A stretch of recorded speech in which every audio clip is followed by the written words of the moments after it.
Hi, everybody. Welcome back. Um, I know normally you'd be seeing Star Wars today, but we don't have enough people to play Star Wars, so we're playing a one-shot. So our lovely droid is going to be running as a dungeon master today for us. And we're joined by Anne. Hi, Anne. So everybody give her a big warm welcome. I'm going to shut up now and let Mark have the floor because I'm not running the game today. So. Uh, well, I will go ahead and go so far as to say, first off, welcome to everyone out there, and thank you, Saevrick, for having me on here to run this. This is a personal favorite of mine, and I really do hope that you guys enjoy it. But it's 5th edition D&D, and it is an adventure of my devising named Hermit's Bloom. If people would like to perchance maybe go around and introduce their characters, at least what it is, what your name is and what you do. I'll go first. I'll go first. My name's Hannah. Damn it, Hannah. you want to like rock, paper, scissors for it or something? Or Yeah, let's do it. All right. Rock, paper, scissors. Shit. Paper, scissors. This sucks. Oh, we are not doing this.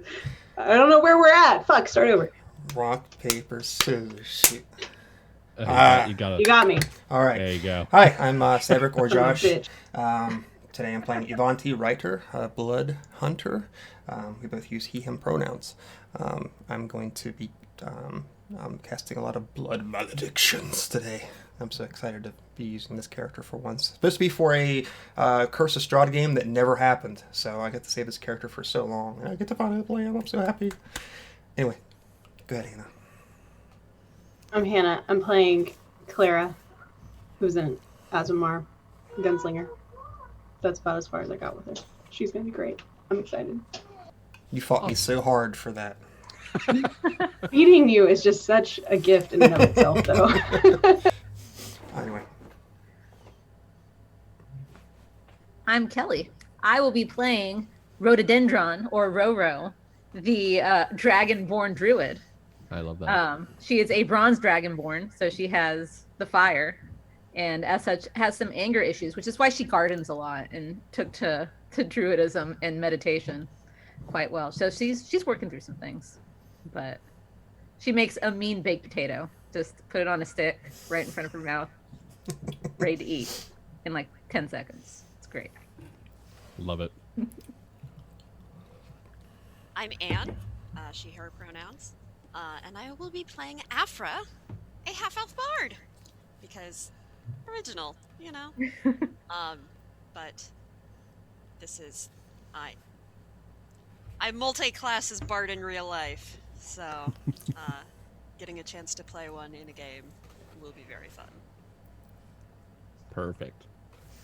Well, now that we have our people here and the stage is set, we will say that for the purposes of our one shot here, your group is more than likely had at least one job under their belt so far. Have maybe guarded a caravan together, or perhaps met collecting some arcane who's a what's-its for something or other in town.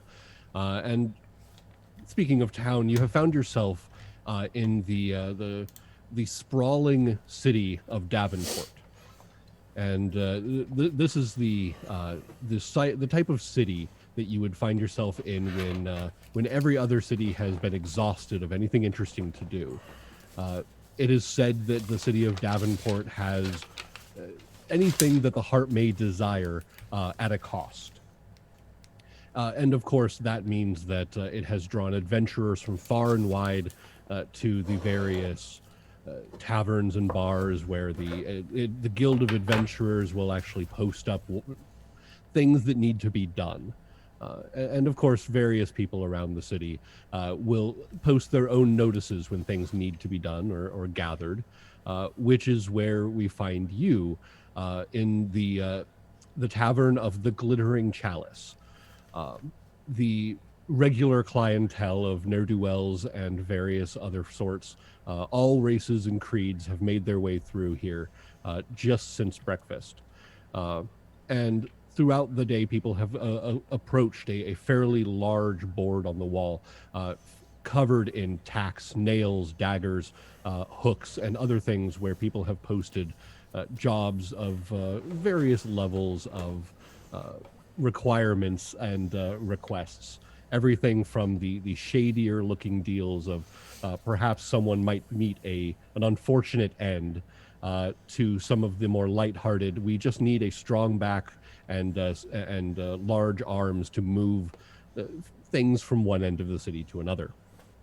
But as you have found yourselves there, awaiting to see what it is that your group will do next, you will note that a messenger of sorts, someone very obviously, someone who carrying a messenger bag, small cap with a feather in it, has made their way in, takes a cursory glance around, walks up to the board, and puts up on the wall using just a small, almost like looks like a gemmed pin. It looks like he's posted up a request. Upon doing that, he turns and takes his leave without another look.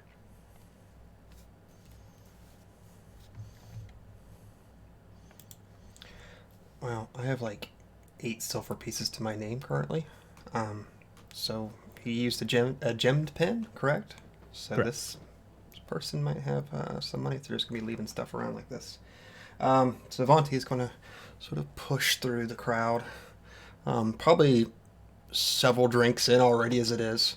And just part the crowd as he moves towards this, and he wants to take a look at this if it's possible.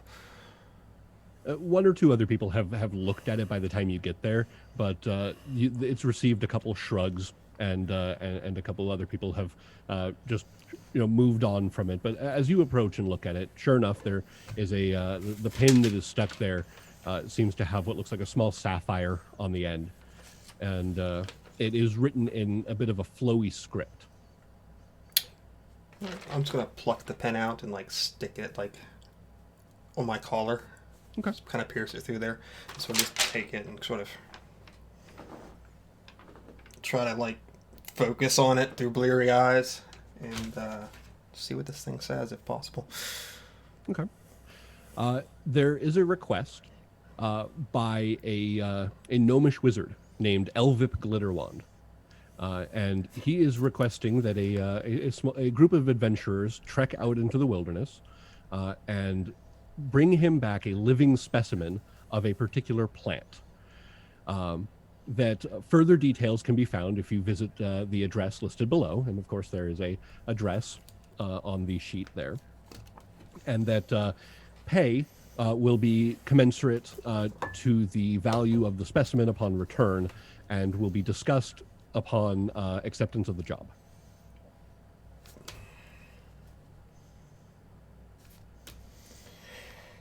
Just sort of take a long sigh because does it really say what it's supposed to be paying? It does not. How far away is this address from us? Oh, the address is actually only a few streets away. Okay. You're pretty sure Wandering it's forever. nearby, or it might be an apothecary shop you've seen in town. Okay. I guess I'll wander back to the group. Sort of just like toss it on the table. Sit back to my drink. Roro picks it up and slides it towards her. And then you see her eyes brighten. Well, this is right in my wheelhouse. Hopefully easy money. Why do you look so sad, Avanti? Were you away from your beer too long? I'm not a fan of anything that doesn't really say what sort of pay we're going to be getting in return. And going Well- around in the forest, hunting plants isn't exactly to the strength of my abilities. Yes, we're Aw, seeing strength cheer of up. your abilities right now. As long as he doesn't want to pay us in exposure or something. That's true. And what harm is it walking a couple of streets? This address isn't very far away. Don't you know? He has so many followers. You'll get so many jobs after this. God. I think Avanti needs the break and the walk. And could always stretch my legs, and I go where Roro goes. So let's go. I think this is a great plan. And she'll like reach over and kind of like scratch Avanti under the chin a little bit, like it's okay. Should we like say like what our characters even look like? By all means, if we want to go around, if we want to, let's lead an order here. Go ahead, Saevrick. What do you Okay. look like there? So I guess as I'm getting scratched under the chin, of a very coarse, unkept face, dark skin, long, stringly hair, sort of this like beaten up looking leather armor over top of a white tunic that's seen better days. Probably has a mix of blood and dirt and well vomit at this point from so many taverns. And it goes like down to one sleeve on his right arm, but his left arm it's sort of like been torn off around the elbow, and the arm from there down, it's like red and swollen, almost like it's been what's the word I'm looking for? Someone help me here. Abused? I don't want to say abused per se, but like it's been cut and almost like it's infected at some point. It's so red and swollen. The veins are like pronounced and red, deep red, all the way to his fingertips, and it's almost leathery looking itself. Which, if we've been adventuring for a while, you assume that everybody would know that's the arm that I cast my hemocraft from. So it takes a lot of abuse through the travels. Just means the town guard give you a little bit of a wary look. Yeah, most likely. But he seems to hold back the pain with the alcohol. So he's crutch. Hannah, what you got going?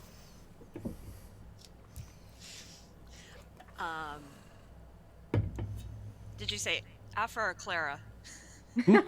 Oh, Anne, go ahead. Oh, okay.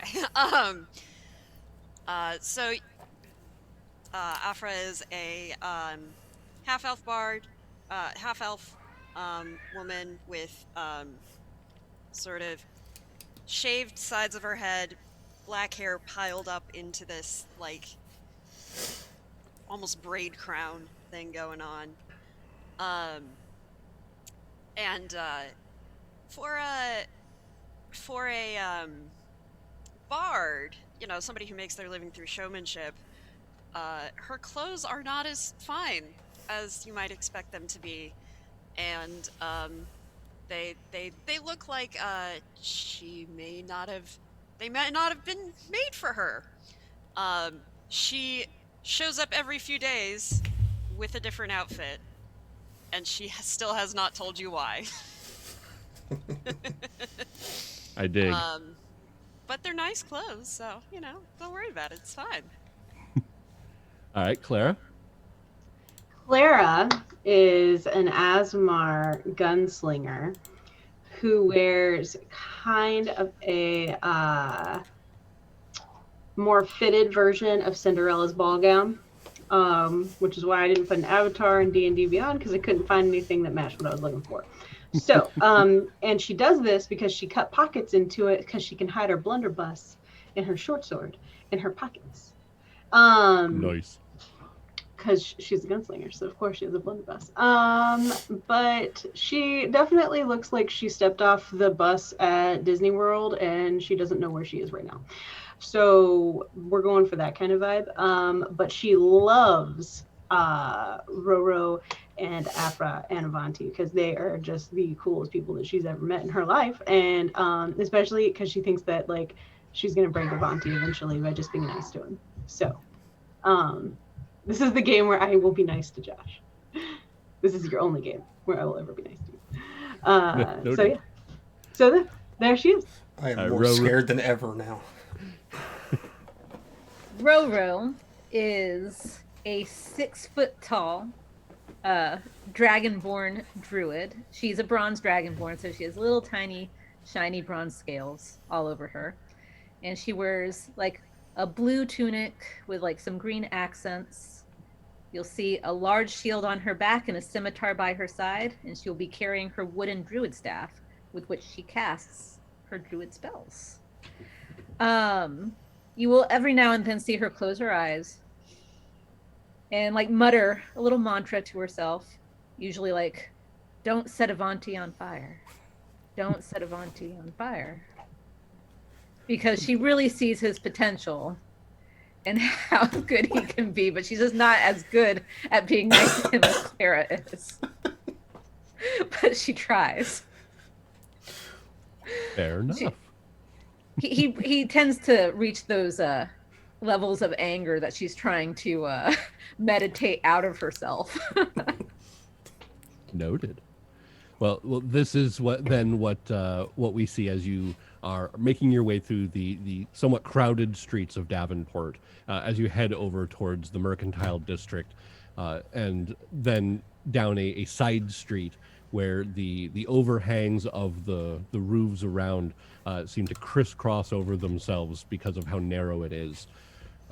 The ground is, interestingly enough, very well cleaned and maintained.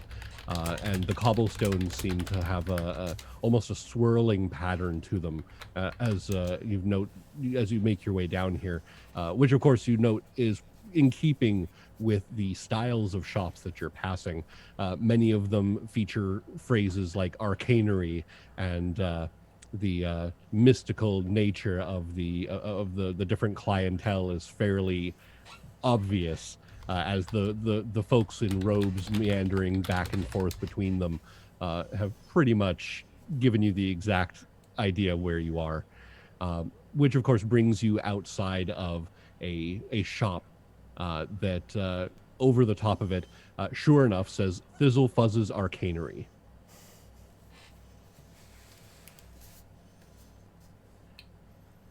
The frosted glass in the door, you are able to just barely make out rows upon rows of bottles on every shelf, on every wall. Roro opens the door. There's a little jingling bell sound as you do so, and the smell of the place immediately assaults you. It is as if you have lit 20 different kinds of incense and then kept them in a sealed container until that moment. It just rolls over you, and as the kind of miasma of smells goes by and your vision clears slightly, as well as your sinuses, the tableau in front of you, you're noticing that behind this counter, which is piled high with small bags and scales and other such, you see a gnome, age difficult to tell.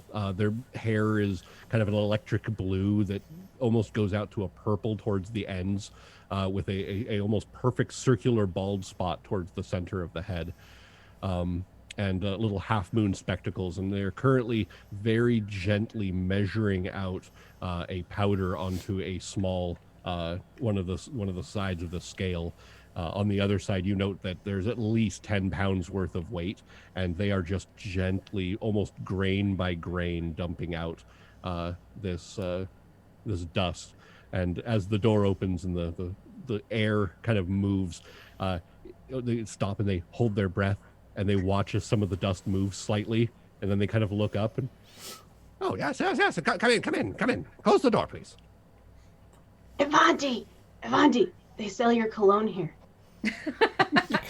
Like walking past a Yankee Candle. So I imagine my sinuses like reacted physically to that description. Yeah, it's like, I imagine he's like got his messed up hand like gripping his whip tighter, and with the nasal clearing, he can probably actually start to smell his own scent at this point, and he's sort of taken off by that, like, oh. Perhaps some rose water or something, yes. Just a bath. Yeah. Or maybe do it more than once a month. There are terrible things that live in the water that we can't see. You know that, right? There are terrible things living on you that we can't see, but we don't say anything to you about it. And I can boil water fairly easily, so that excuse really doesn't hold any water.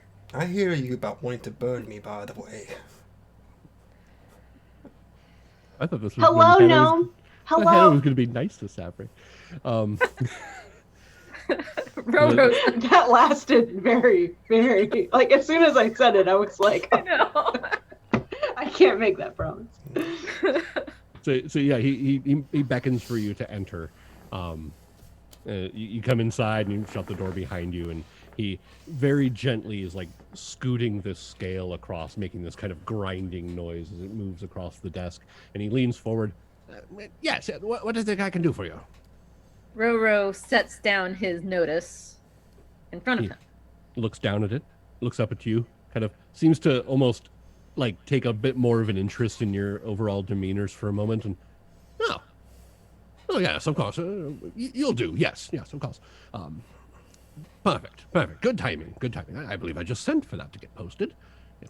So, are we collecting lemongrass and posies, or what exactly? No. You see, there's a fairly there's a rare plant, very rare plant, out in the wilderness. Fear not. I have directions for where where you can find it. But I need you to bring me back an unharmed living specimen of Hermit's bloom. Which, by the way, those of you who are inclined and are trained in it may please roll me a nature check. Ooh. I'd 20. just like everyone to know I rolled a nat 1 on that. Just so everybody knows. Fair enough. Ooh, the pretty flower. So I'm looking for a 17. I got 23. 23. Okay. So you got over a 20, so you are able to, you recognize the name. You know that it is it's a plant that grows on the sides of cliff faces. There's talk about it. You know what you remember what it looks like. It's called Hermit's bloom because the petals and the pattern that they are almost resemble a almost like a grizzled old man with a long beard and a floppy hat. It just kind of has this look to it. And it's also called Hermit's bloom because it grows away from civilization. You'll never find it, closer than, a league or two away from any civilized area.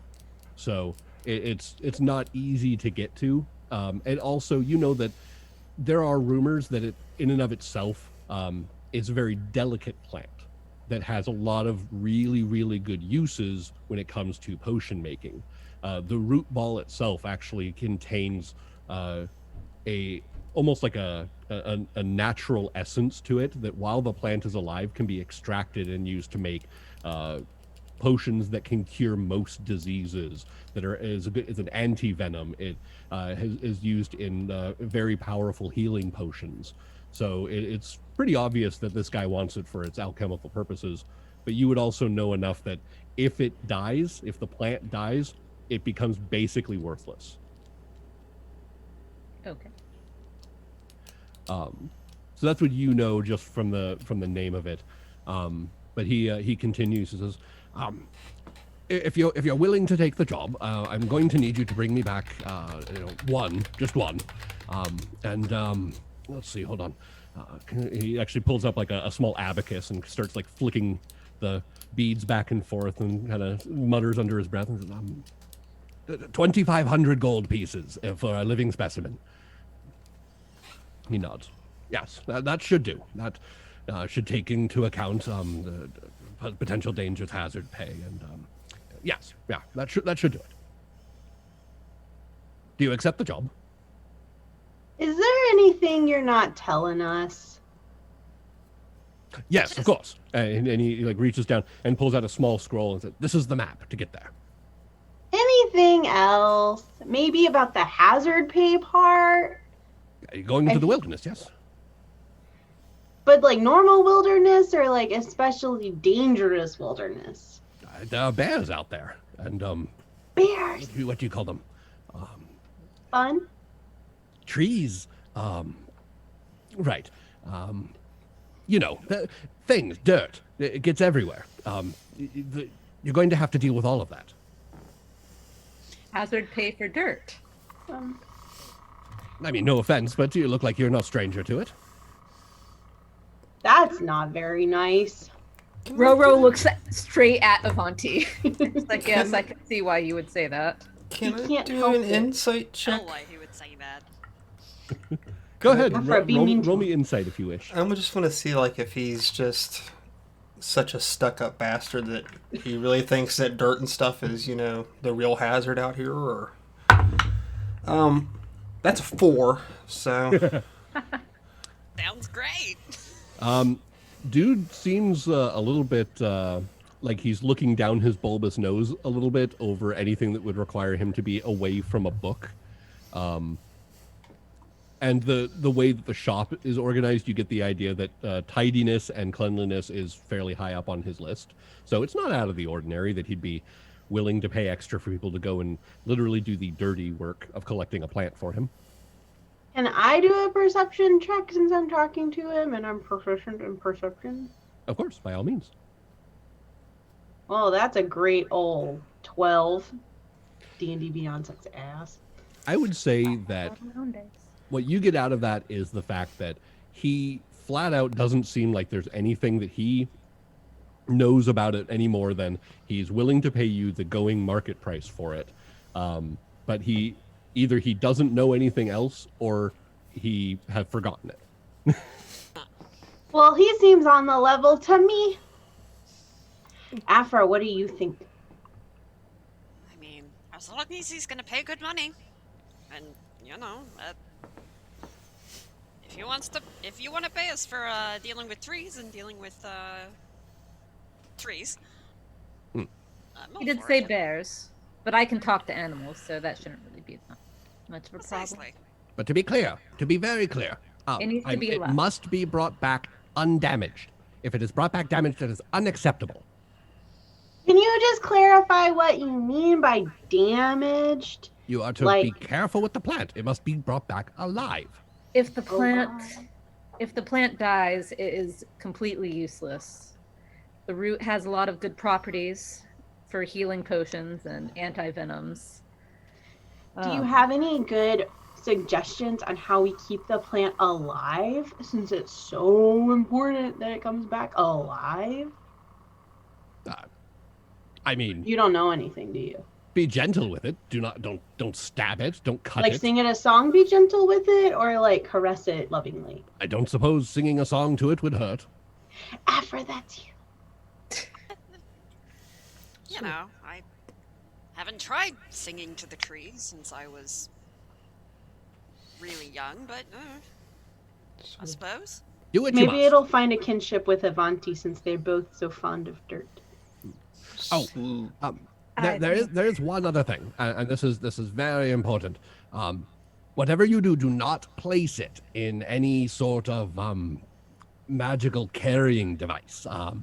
The connection that it shares with the natural world is cut off if it is removed. No holding bags or magical holes or anything. You cannot place it in anything like that. It will kill it. But non-magical cages or whatever would be fine. Just not Of course. magical ones. Yes. Okay. sort of turn to Roro and lower my voice a lot. If we kill it, can we at least smoke it or something?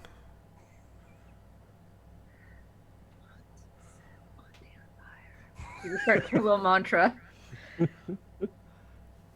No, I mean you can, but you're not gonna get any effects, like desirable effects, from it. So if it's fresh and we smoke it, then what happens? I'm just saying there might be more worth here than 25 gold pieces if we're, He's giving us fair market price for this particular plant. Perhaps smoking it will cure you of your rampant alcoholism. I So think it's maybe a we can magical try plant. that. I think it's a magical plant, not a miracle plant. That's an excellent point. Maybe it's an optimism plant. Is Okay. Thing is therapy. in this world. So I feel like Avanti really needs it with this group. Well, there are certainly people in Davenport who will sell you what they call therapy. Okay. Roro suppresses the urge to just wrap Clara up in a big hug and protect her from the world. I The have gnome. Tool under my dress, so if we need to tie it up in something, Tool is very gentle and not magical. That's an excellent idea, Clara. See, I'm thinking. The gnome is kind of looks over his spectacles at the group and says, "Then we have an accord." Yes, we have a deal. Very well. So I'll agree, and I'll just start like grabbing like a random bottles and smelling what's inside of it. Something that smells mildly agreeable, like, but I want this too. He looks at that, kind of looks at you. Okay, you know what? That's fine. Go ahead. Just Is this he starts like neutralized patting it on as himself. Stay away from open flames.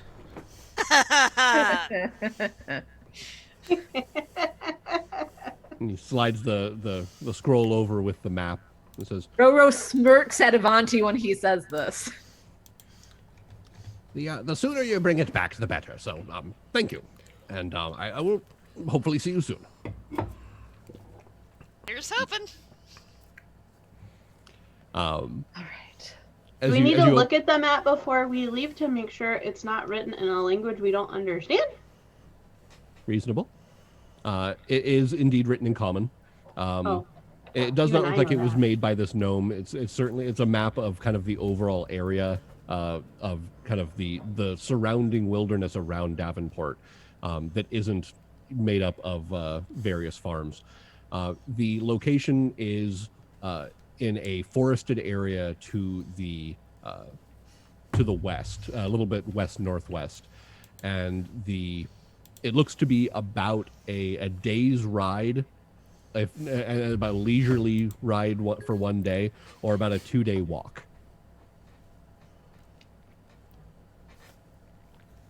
So from there, it is up to you how you wish to get there, but for a small handful of coin, you can basically acquire yourselves some mounts, or you can just walk there because there's no particular time limit to get it back. It's just go there and bring it. Why don't we go on foot? It will give us plenty of time to find streams where Avanti can bathe. I'm just sort of Yeah, like we should- sigh so Yeah. deeply right now. I know I'm going to regret this, but Roro, I have a question for you. Since you know so much about this plant, after we dig it up, how long will it survive? If we dig it up if we release it properly, because it usually grows on the side of a cliff. If we release it properly and take care of it, don't put any magical containers, it should be fine until we get it back. Don't smoke it. I'm just saying, if for some reason you know that it dies, I just was curious, that's all. If we do everything properly, which is pretty straightforward, then it will be fine. Well, if it's so delicate, then perhaps we shouldn't be using horses regardless, yes? Yes. And maybe you can walk off that last ale you had. Okay. I would say then, as you guys make your way out of the Thizzlefuzz Arcanery and are kind of making your way out of that particular area of town, does anyone have a passive perception of 16 or higher? Yes. Okay. 17. So, Afra, you got that? Clara? No, Okay. I don't. So Afra, you will note as you guys are exiting the Arcanery and making your way away, kind of a little bit further down the side street, you see a group of people standing there who have kind of they look at you guys as you're making your way out, and they seem to have kind of a brief conversation with each other, and then just as quickly as you kind of look over and notice them, they turn away and walk down the opposite way of the street. Paint a picture, it'll last longer. You get a little bit of a glance over the shoulder, and then they turn the corner and are gone. Tough crowd. We'll say that it's probably about halfway through the day at this point.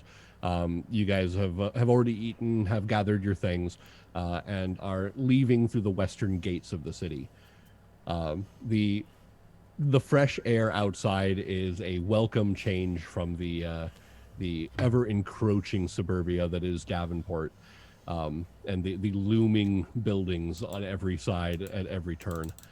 So once you have left the city walls proper, you're looking out over mostly flat farmland made up of your standard fare of corn and wheat, and with a couple more kind of boggy areas as you're getting out further from the town where they're growing their cabbages and they have some rice fields and such.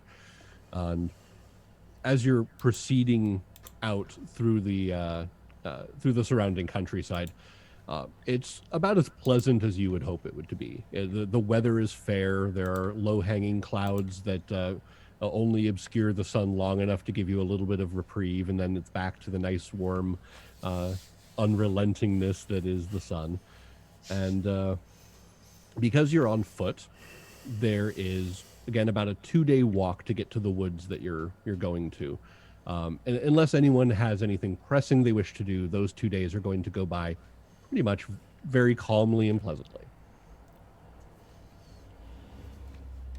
Okay. Can Avanti bathe? We'll go so far as to say if there is a stream nearby one of the places that if you really wish to, you may take a nice rest and a bath. I think at this point I will, just because I'm tired of hearing the comments. You know what I mean? Yeah. I guess one of these times that we stop, I'll doff the armor, take the shirt off, and kind of get it as clean as best I can against a rock or something. Mm-hmm. Would you like assistance? With what? It was a general question. You just seem maybe like this isn't something you're used to, so I thought I would help. Brutal. I didn't know if you were offering something or not. I can wash your, shirt or whatever. Oh, is that the help you were offering? All right. Afra, no one asked you. Sort of turn like, is everybody watching me right now? Because you're human. That's okay. I'll just sit up here on the bank. I'll make you a flower crown. How old is Clara? Just so I know. Like 19. Okay. Okay. All right. Like super sheltered Cinderella 19. There you go. Yeah. She's wearing her prom dress out in public. Definitely wearing her prom dress. With her blunderbuss, which she's totally qualified to use. I guess I'll just get into the creek or river or whatever it is and just do it up as best I can. Okay. The water is nice and cool. You're kind of on the corner of a bit of one of the farmers' properties. There's nice overhanging trees to give you a bit of shade, and overall it is a very restful and relaxing hour or so of rest as you then continue on your way and make your way to the forest itself, which is where you guys are arriving right about the time at the end of your second day of travel. The forest itself is kind of a densely packed wood. The actual undergrowth is somewhat thick in most places, making travel a little bit more difficult unless you have located a footpath or maybe some animal trails. Which, after a cursory search around of the nearest portion of the woods to the road, you are able to find a slightly overgrown footpath leading into the woods itself.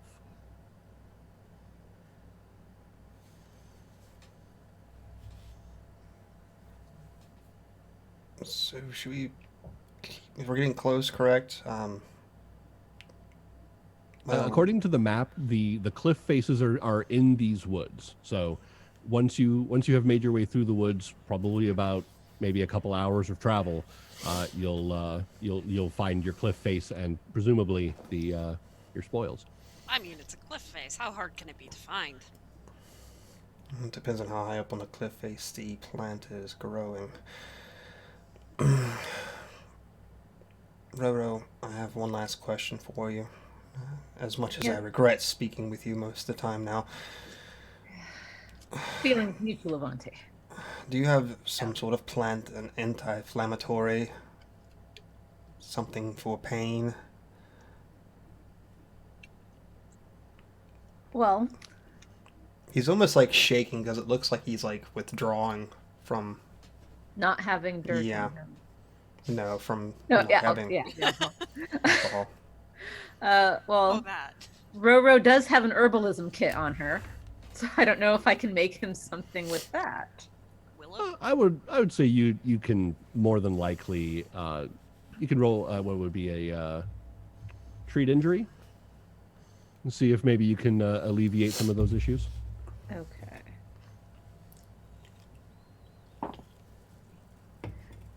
18. Okay.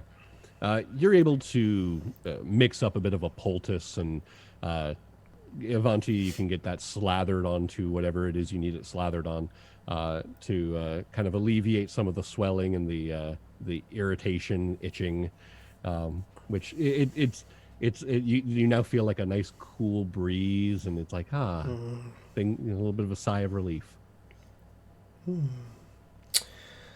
Well, thank you.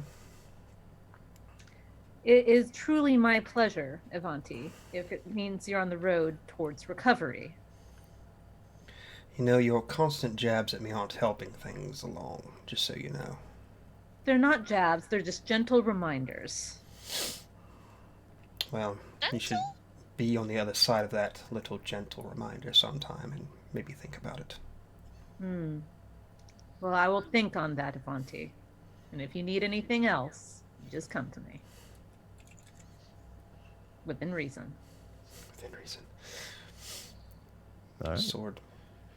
So you guys making your way into the forest itself? On a scale of 100 Acre Woods to the Blair Witch Project, how spooky is this forest? I don't know, look, there witch behind him. I would say that kind of tall, thin, densely packed trees, less kind of rolling niceties with root balls that are nice and you can hide in, or little tree bridges over bubbling brooks. Not so much. So I'd say if you 100 Acre Wood was a 1 and Blair Witch Project was a 10, you're probably looking at like a 7, maybe an 8. Are these areas reminiscent of perhaps some sort of fae? I would say that the areas around Davenport are usually fairly lacking in the Fae department, just because of the unfortunate nature of the people of Davenport figuring that anything they can catch can be sold as a pet. Thusly, if there are Fae here, they're probably not friendly. I just didn't know if I could invoke my Hunter's Bane to know of any knowledge in this area regarding fae or fiends or undead or anything like that. You know, that is an interesting point because... Okay. Let's say... I actually don't know how that ability works. What does that do? I have advantage on any survival checks that would take into effect those 3 archetypes, including history, arcana, nature checks, religion checks, survival checks. Okay, and it's for Fae, fiends, or undead? Correct. Okay. Go ahead and roll me a survival check. Survival? Yeah. Okay. So I get advantage at this. A 19. 19? Okay. We'll say that of the various types of Fae that you might encounter here, The usually ones that you're not thinking maybe red cap, you're thinking closer to like the more natural fae, the ones that don't prey upon or involve themselves with mortals very often. So you're thinking if the best chance of finding anything here would probably just to keep your eyes up rather than down. Okay.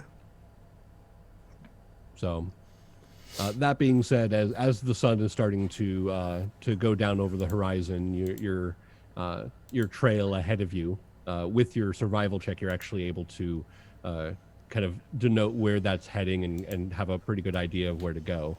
But I would also say that while you're checking and while you're looking for any details, when you look at the path, you actually see that there are some tracks that lead in there. Small humanoid footprints amongst some of the animal prints.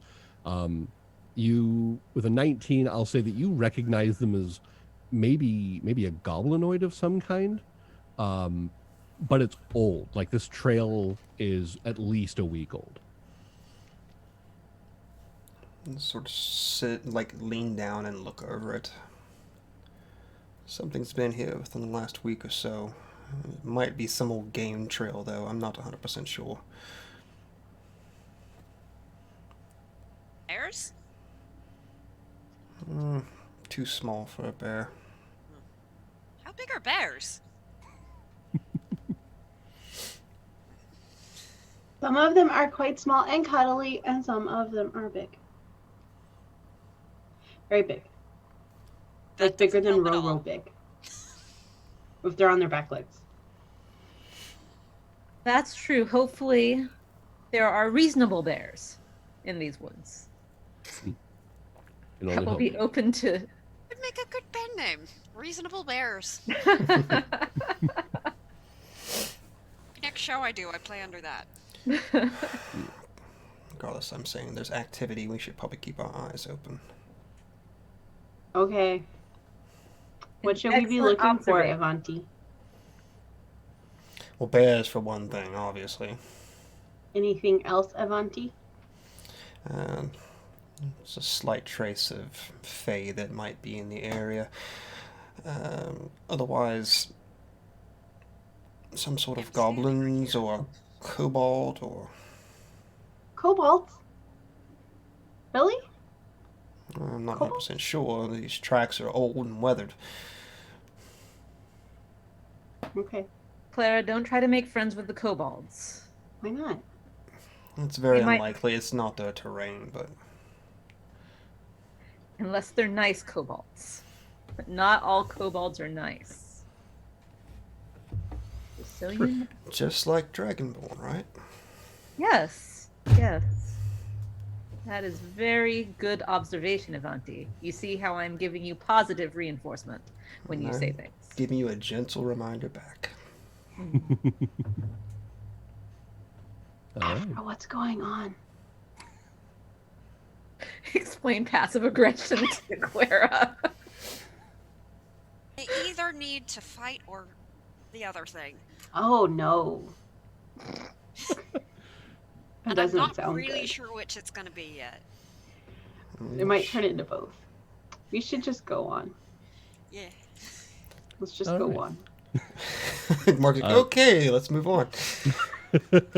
Art changes background and it really freaks me out. So like, oh gosh, we need to just keep going. It's getting darker.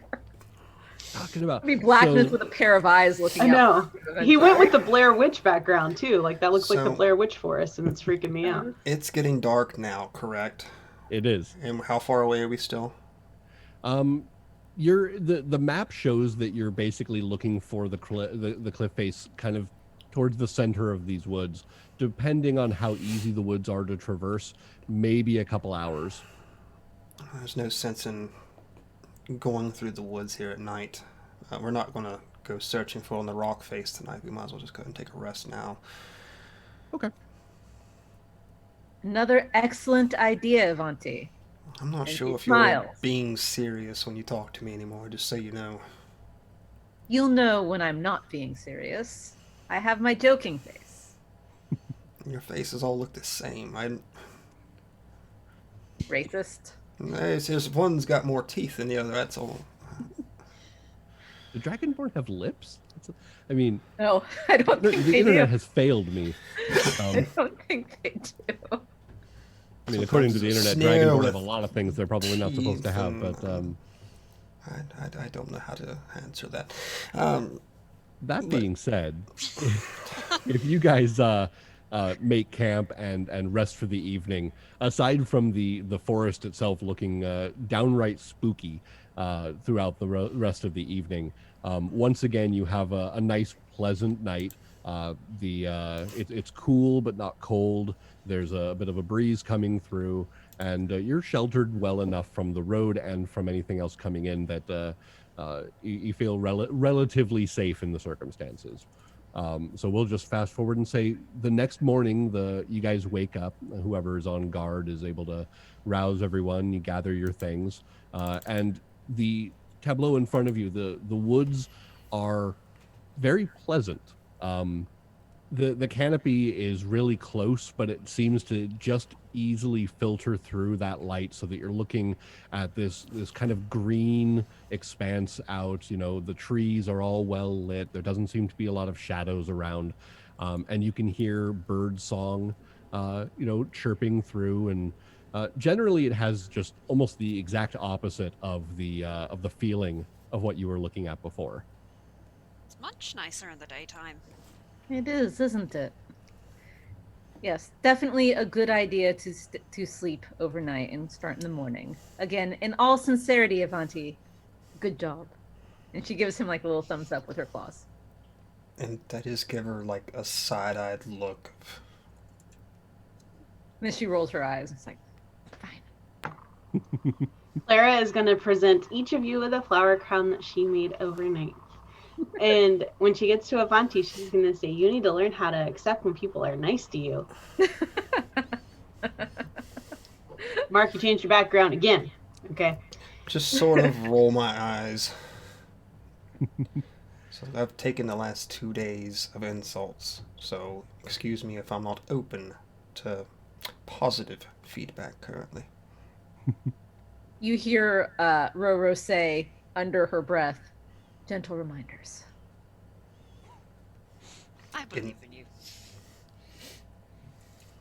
So the trail again is even easier to follow at this point, and you note that if you were to attempt to deviate off of it, it'd be a little bit harder just because of how thick some of the underbrush is and the density of the forest. It's not impossible; it would just be a little bit more difficult going. So keeping on your trail, you go through and you're surrounded by this beautiful foliage, the sound of bird song, the wind rustling through the trees, and generally it just feels pleasant. Nothing seems to really be out of the ordinary, but about an hour and a half or so of your travel, you see ahead of you through some of the trees what looks to be a camp of some kind.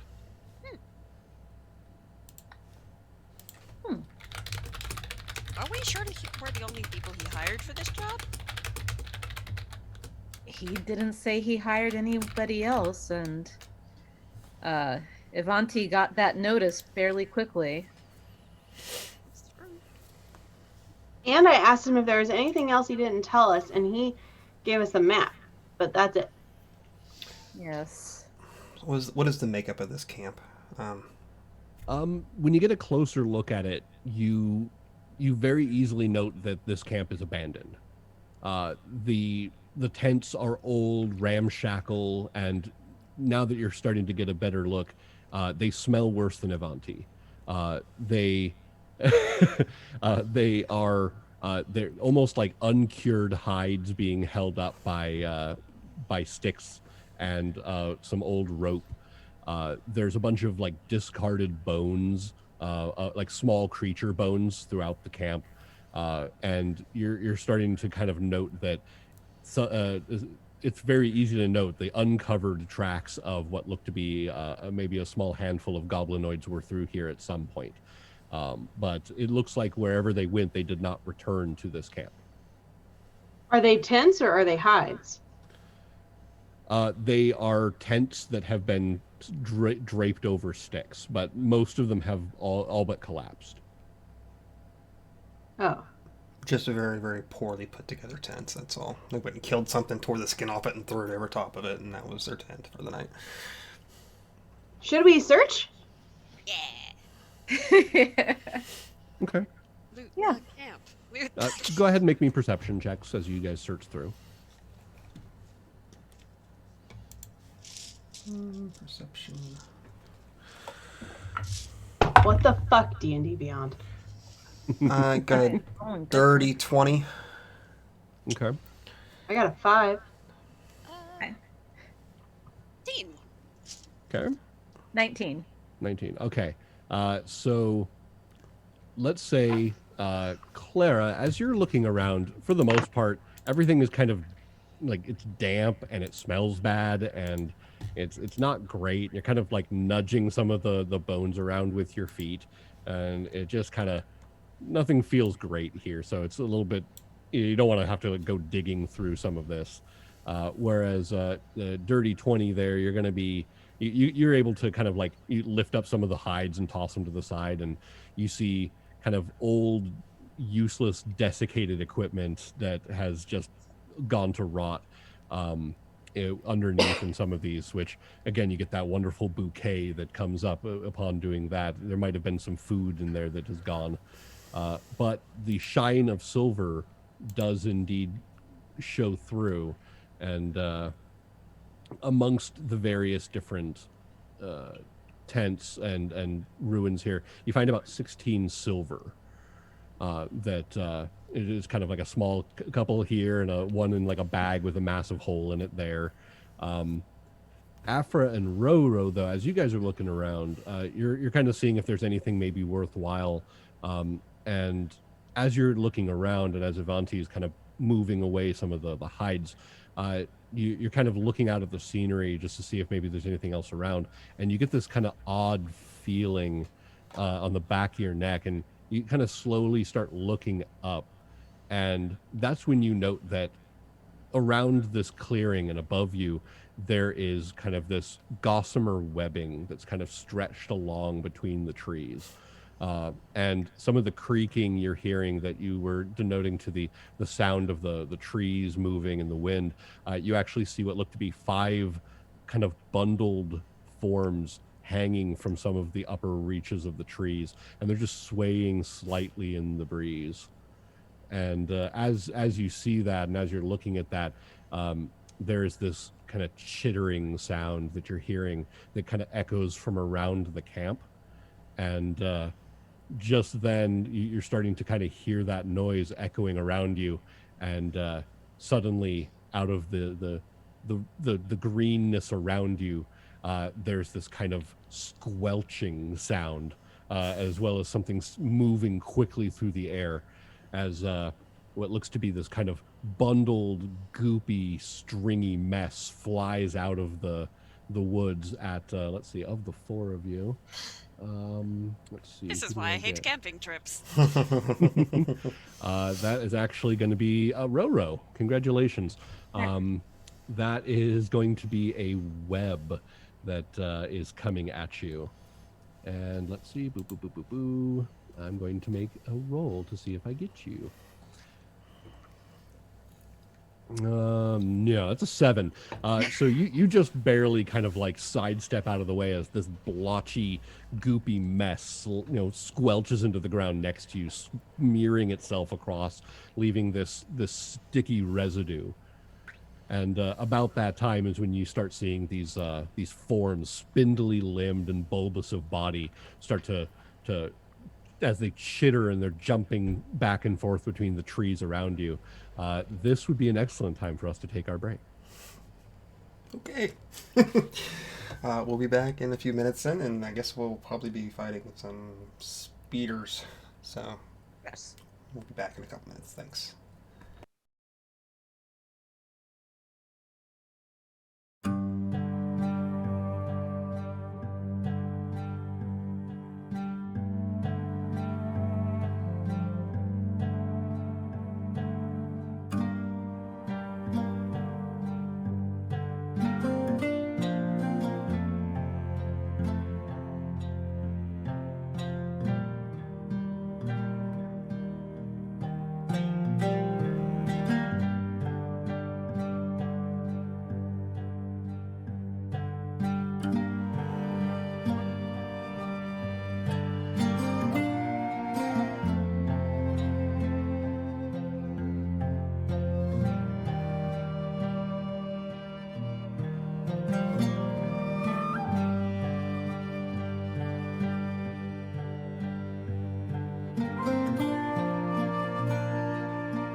Okay, we are back. And we're about to die, so. Well, that is yet to be seen, friends. But I do need some initiative rolls while these forms are starting to jump out from the trees around you. Oh. 18. 18. 7. 7. 16. 16 for Roro. 20. 20. Nice. And for them, doop. Just gonna roll on here. I could have used that 20 for other things. Thank you. We're glad you got it here. Murder. Nowhere else. All right. So, funny enough, they actually go first. And what you see coming out of the woods around you are they're roughly the size of an adult human, but they are, again, their bodies are kind of bulbous and misshapen.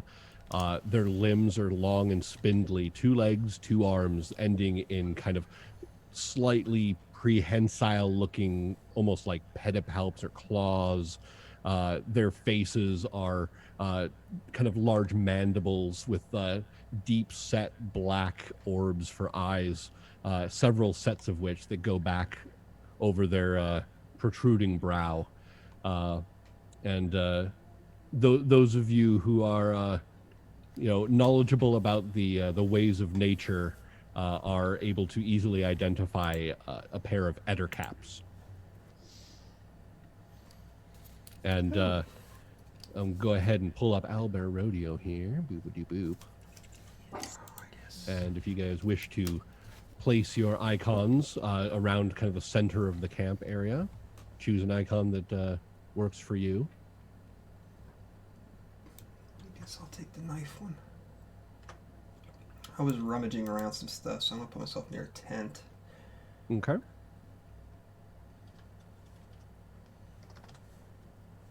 All right. It's Avanti. Who's the wing? That was Clara. Okay, Clara. I'm assuming that the loot. Okay, Afra. Yep. And Roro. All right. So the surprise round was over when they shot their web. So in this case, the next one, the closest one, is going to make its way down out of the tree here, and it's going to land over here by Clara. It kind of lands oddly, like lightly.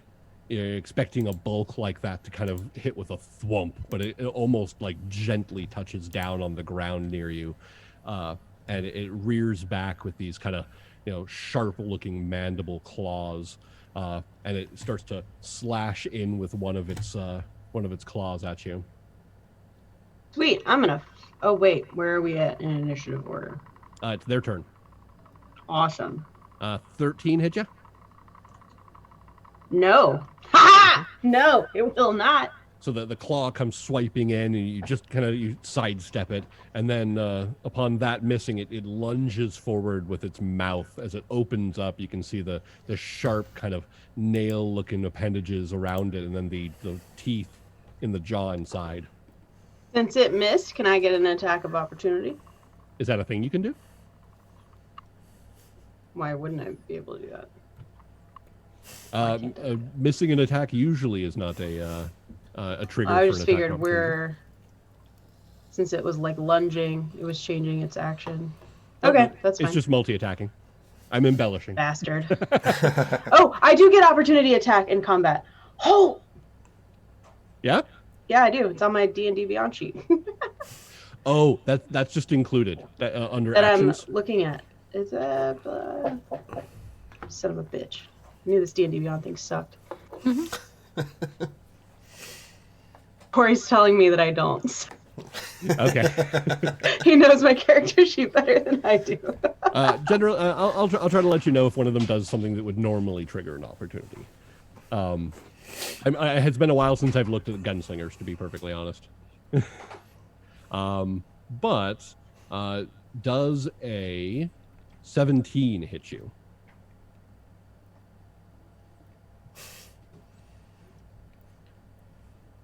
Hello? Are you waiting on me? Yeah. Does a 17 So hit sorry. We were debating whether or not the fact that it was moving would have instigated an opportunity attack, and I was Oh, no, arguing with it Corey, ended who has its no movement, bearing on yeah. this game at all. That's fine. Okay, what are you waiting on me for? I'm so sorry. Does a 17 hit you? Unfortunately, it does. Okay. That is 6 points of damage piercing Bastards. and 4 points of poison damage. And you get to make me a Constitution save, please.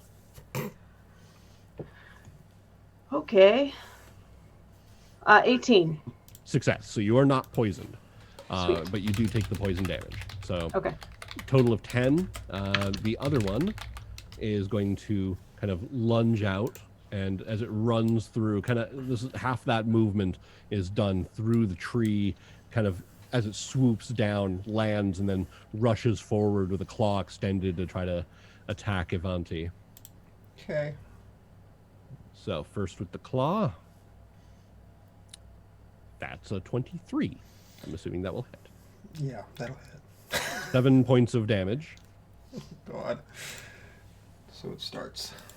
And the bite, I rolled a 6. So it misses you with the bite. Good. That brings us to Afra. Oh, good. Well, I think I'm going to. Well, they're not in kicking distance of me yet, which is good. Come on. Come on, D&D Beyond. I know you want to load for me. There it goes. Well, they probably can't do that.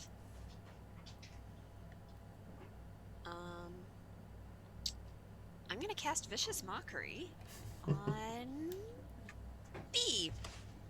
Okay. Vicious Mockery. I believe is that a charisma save or? I think it is a Wisdom saving throw. Let me double check. Wisdom saving throw. Yes. Okay. Total of 11. Okay.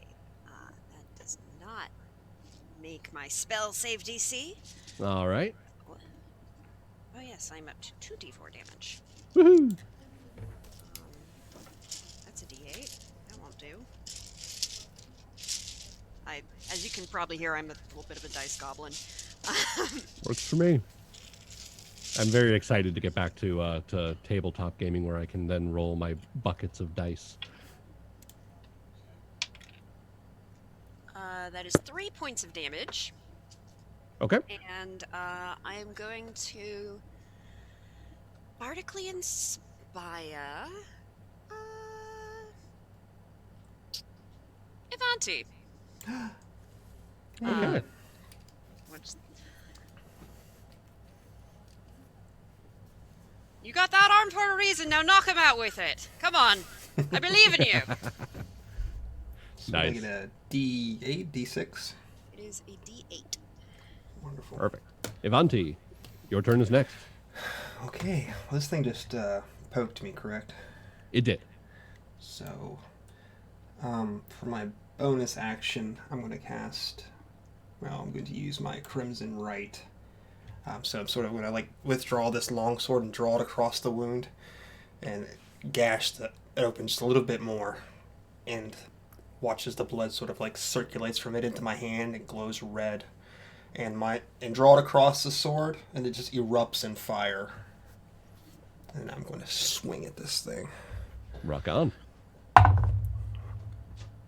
It's a natural 20. Rock on. Okay, so And you're in combat with A, all right? So I do a D8, I believe. The longsword, yes, a D8 plus a D6 for my. Are you two-handing the longsword, or? No, just it's one-handed. Okay. I get bonus to my AC if I'm doing single-handed. So. Gotcha. Which I didn't show up on the sheet apparently. So do you want double the damage or double the dice? Double the dice. Okay. Okay, so that's 16 plus 7. So that's 23 points of damage. 23 points of damage. Nice. So that's my first attack. All right. And I'll draw back the blade and strike again. 12 plus 8. That's a dirty 20. That absolutely hits. And I will do 4 points of slashing and 6 points of fire damage. Okay. Yeah, this thing comes up and gashes into you. You just lay into it with your flaming sword. The creature screeches out. The noise, very high pitched, kind of echoing in the clearing there. The other one hears that and actually almost takes a double take at its companion, who is now standing there with a singed open wound from your sword. It's still standing, but it is decidedly wounded. I forgot to take my d6 for damage for invoking my right, by the way. That's fine. Of course, I roll a 6. So I take 6 as is proper. Yeah. Yeah, so I took 6 points of damage on myself. Gotcha. Okay, that'll be the end of my turn. Nice. Roro. Okay, so Roro. How many spiders are attacking us right now? There are 2 ettercaps. There are 2. Mm-hmm. One is badly singed and wounded and probably ticked off, right? Mm-hmm. The other one has been insulted. Okay. You should know what that looks like. So. I just picture Avanti's face. Can't use blood magic from psychic damage. All right. So Roro is going to get her staff and point it at the singed one, and she's going to cast Thunderclap. All right. What kind of save am I looking at? You are looking at a con save. Con save. All right. Hoping they're bad at it, or you roll low. I got a total of a 6. Oh, excellent. You fail. No. I'm bad. I lost it. And that's 11 points of thunder damage. Okay.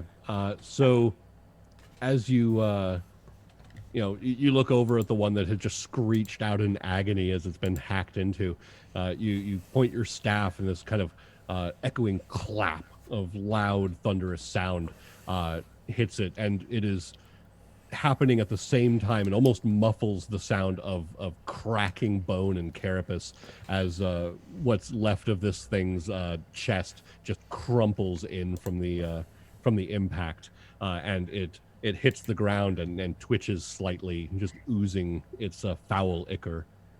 Yes. And I believe that's Roro's turn. Okay. How many attacks do we get?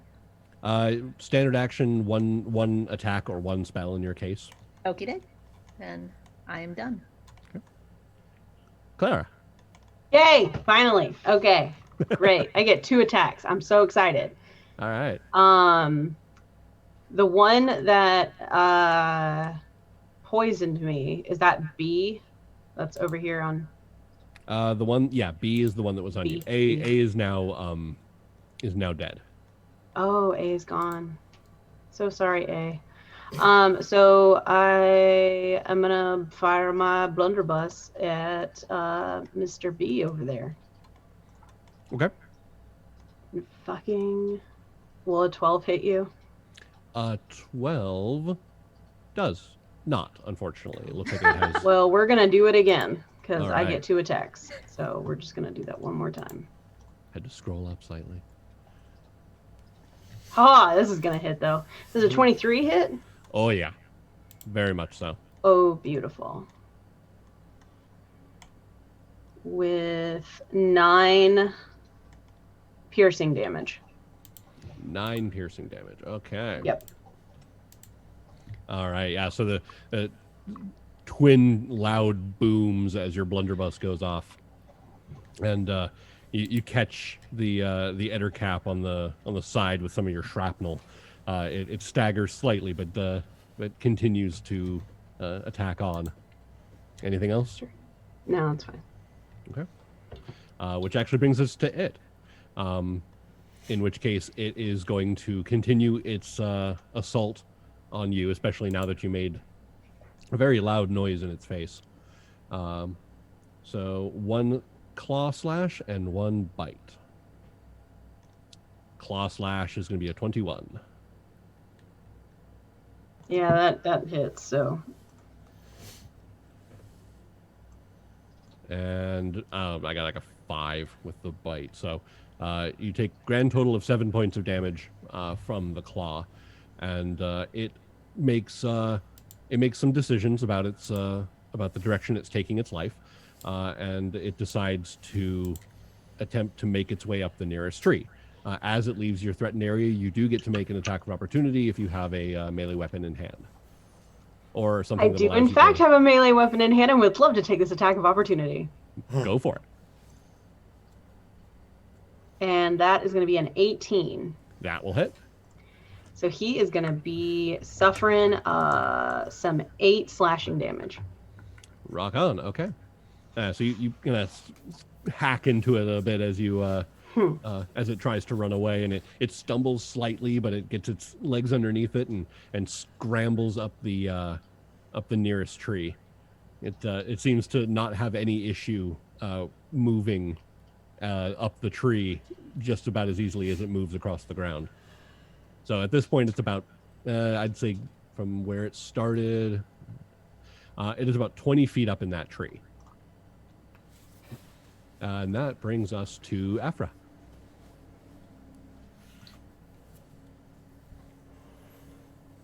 Most of my spells have range. Mm-hmm. I'm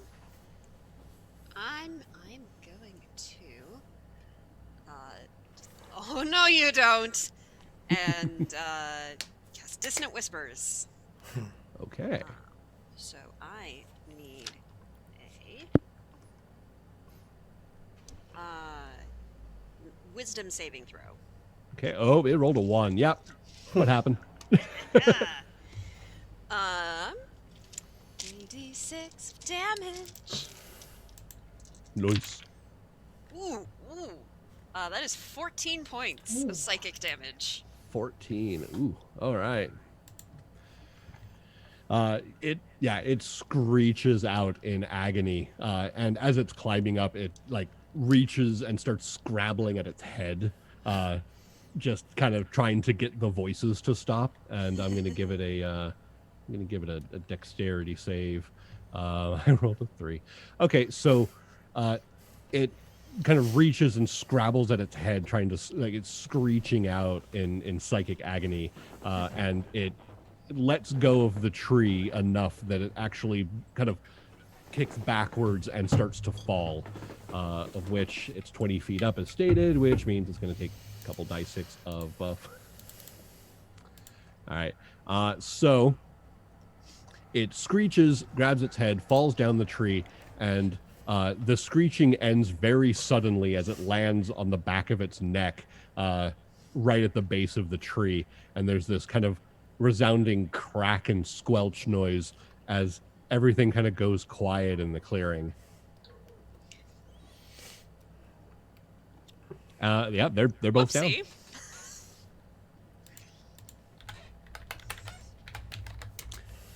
With that, everything seems to kind of go back to, it takes a moment or two because of the loud noises, but the bird song starts to return.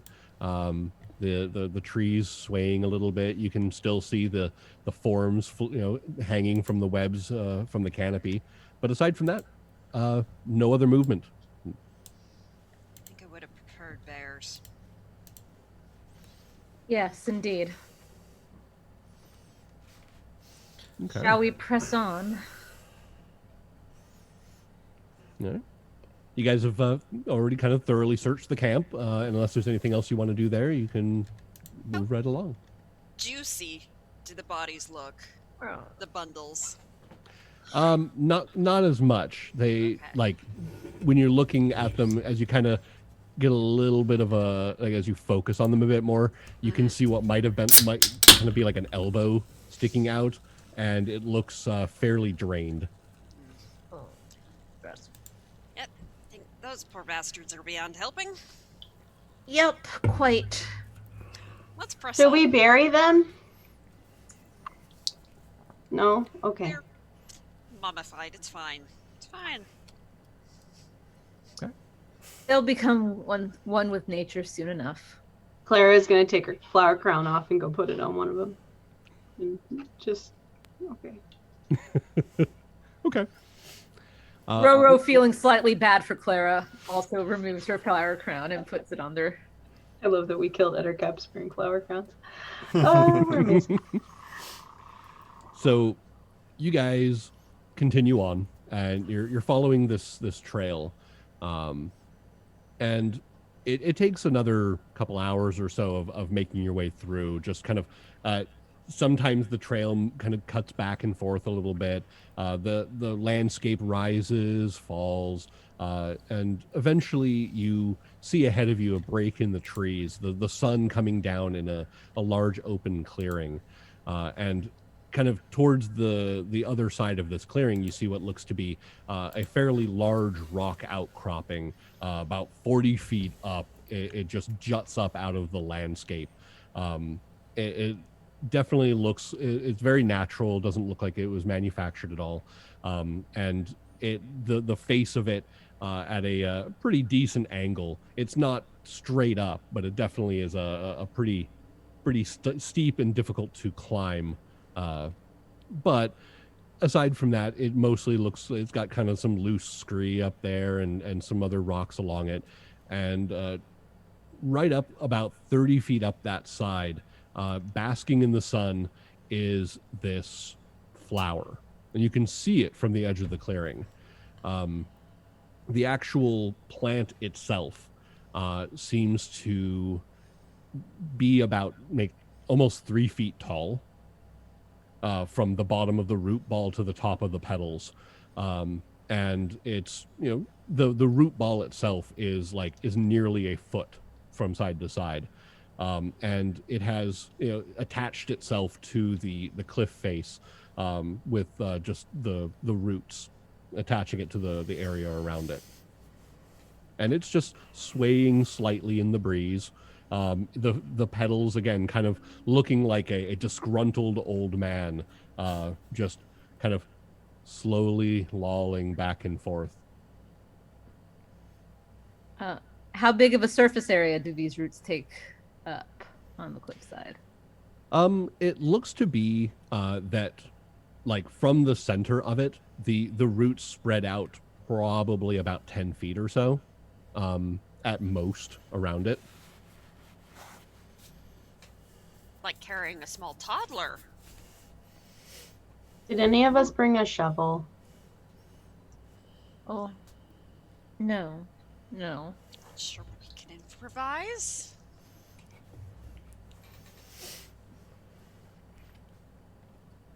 Oh, who do you think should go up there? Well, we have a couple of options. I can cast a spell on one of you that would allow you to traverse the cliffside as well as those spiders would back there. Or I could transform myself into an animal that can climb up the cliffside and release the roots and get the plant. Now, if I'm honest, I think that sounds like a good plan. But if you want to stay on the ground and want one of us to go up there, I can do it, maybe.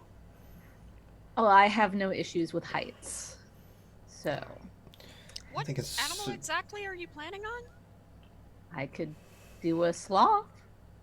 They move fast when they want to, and they're fairly good at climbing. How careful are you going to be able to be as a sloth? Well, their claws are rather long and made for this. They're knife sharp, so I'd be able to cut them away whilst holding on to the cliff face with my other 3 limbs. But we need to be careful, because this is a very fragile plant, correct? Yes. Do you have an alternate suggestion? Can you cast a spell on yourself and climb the side? I suppose I could. I'm just Can I- saying these might be better than these to gather a Those plant up. thumbs are nice. Yes, I suppose. Am I able to cast that spell on myself? Because in the description it says I can cast it on a willing person. If you are a willing person, you are I a am. viable target. Okay. Well, if you don't like the idea of me becoming an adorable fuzzy sloth, then I can cast a spell on myself and go in this form. I have about 2,500 reasons why I don't want you to be a sloth up there. You've given this a 1/4. lot of thought. 1/4 of a $2,500 reason. Well, if you don't get it off there, none of us are getting anything, so... Well, that is fair. All right, so I'm going to cast, what's it called? Spider climb? Spider climb on myself. All right. It lasts about an hour, so you have plenty of time to get up there. Okay. All right. So you cast your spell, and the effect washes over you. You feel that you're able to confidently make your way up the steep slope. You note that there are a decent amount of handholds up here, so someone could probably climb it if they were determined. But you're able to just kind of casually just walk up, easily attaching yourself to the face. As you approach it, you're getting a better idea of the kind of the size and shape of it, and it's like you have a pretty good idea of how you might remove it from the cliff face. It doesn't seem to do anything, except when you get about 10 feet away, the plant itself seems to kind of quiver slightly. It isn't related to the breeze. And the coloring, which the color of the thing is kind of a tan, almost like a pale green, and the center of the plant, kind of where it looks like the cheeks of the old man, actually start to turn a little bit of an orange reddish color as it shakes.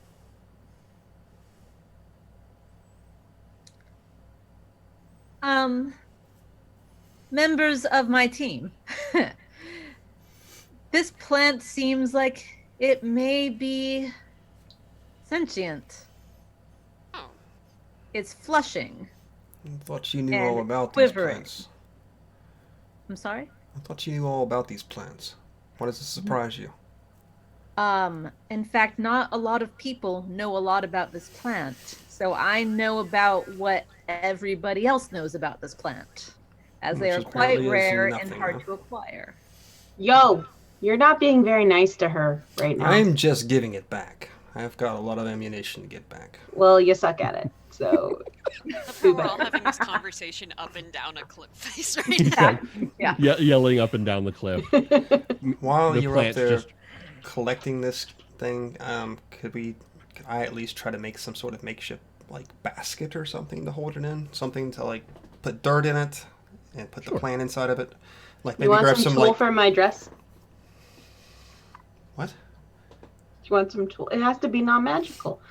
You want some Yeah. tool for my dress? I'm not putting it in a bag or anything. It's just take some tree bark or green trees, and split them down the side and weave a basket out of it. Just something to carry it in. I mean, if you want to weave a basket, that's great. But I mean, and your flower crown would definitely help with that. But if you want some tulle for my dress, you can have it. And then you've got like something to carry it in. If you want to weave a basket, my dude, I don't want to stand in your way. If you want to fill it full of dirt and water and... Need dirt? It's kind of all right. Have we... Hello, Mr. Plant. Hello, Miss Plant? It does not seem to respond to your voice, although you do note that looking at it, it's more like a succulent in the way that it's attached itself kind of to the rock wall. It doesn't look like it's dug its roots down like into dirt or anything. It's just holding on with the roots. Okay.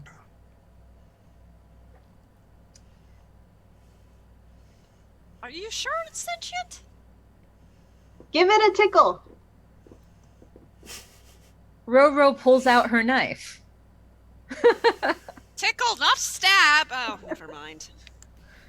And just lightly puts it under one of the roots, engages its response. Okay. She doesn't cut it.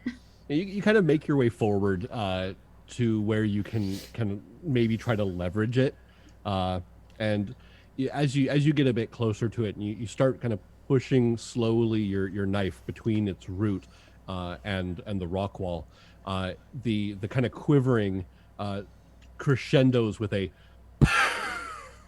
as it releases this cloud of spores around it. Please give me a Constitution save.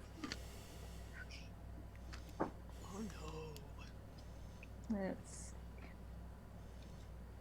con save. Where do I? Oh, there they are. That's a 10. Okay. Suddenly, everything goes black. You are blinded for the next 2 rounds as these spores kind of like get in and start itching, and your eyes start to puff and swell up. Roll me a Constitution save for your concentration on your spell. Awesome. DC 10. 13. So you don't lose your concentration on spider climb, and you don't fall, but you find yourself kind of like shaking and kind of like trying to clear your vision that has gone utterly black. And the rest of you see this. As soon as Roro got close to it, it just puffed out these spores and kind of was shaking a little bit. And it seems to calm down as soon as Roro wasn't actively touching it. I'm blind now. Oh, good. Says very matter-of-factly. But I've managed to keep concentration on my spell, so I won't be falling down on your heads. So that's a plus side. You see how I'm being positive, Ivanti.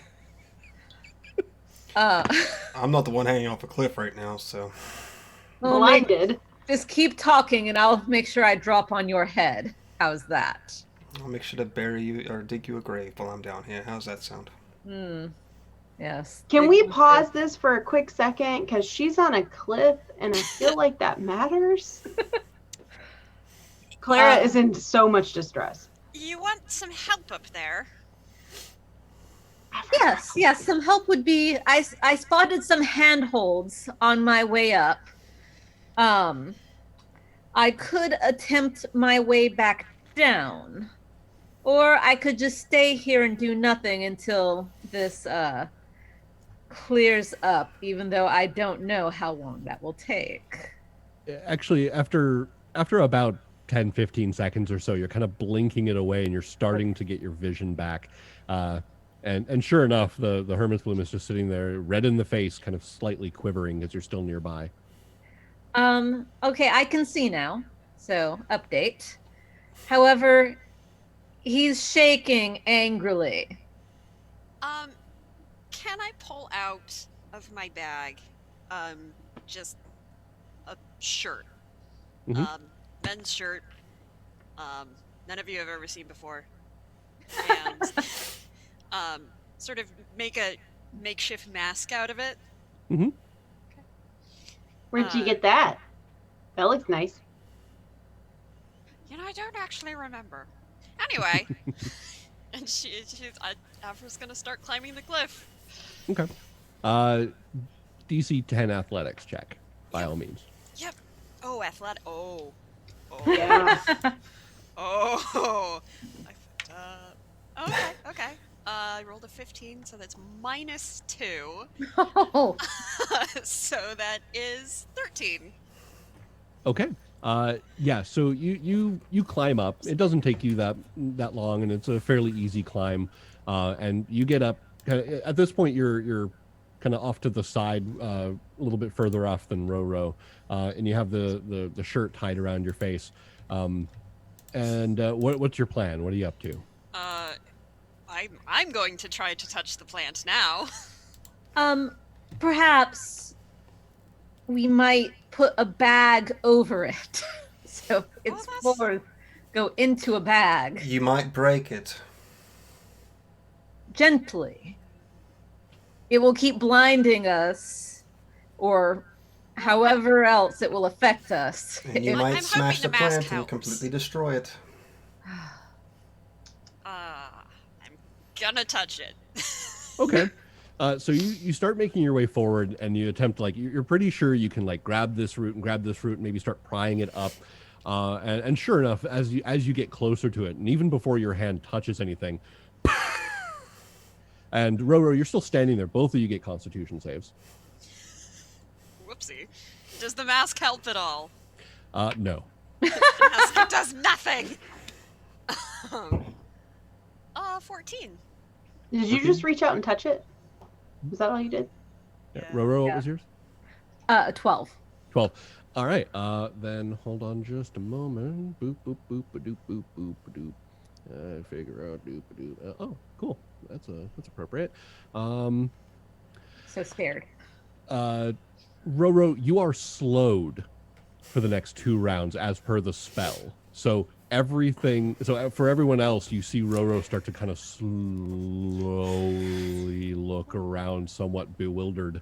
You got to be a And, sloth after all. Afra, you are deafened. Good. As suddenly this ringing in your ear starts to go off, and it's just overtaking your world that you can no longer hear anything happening around you.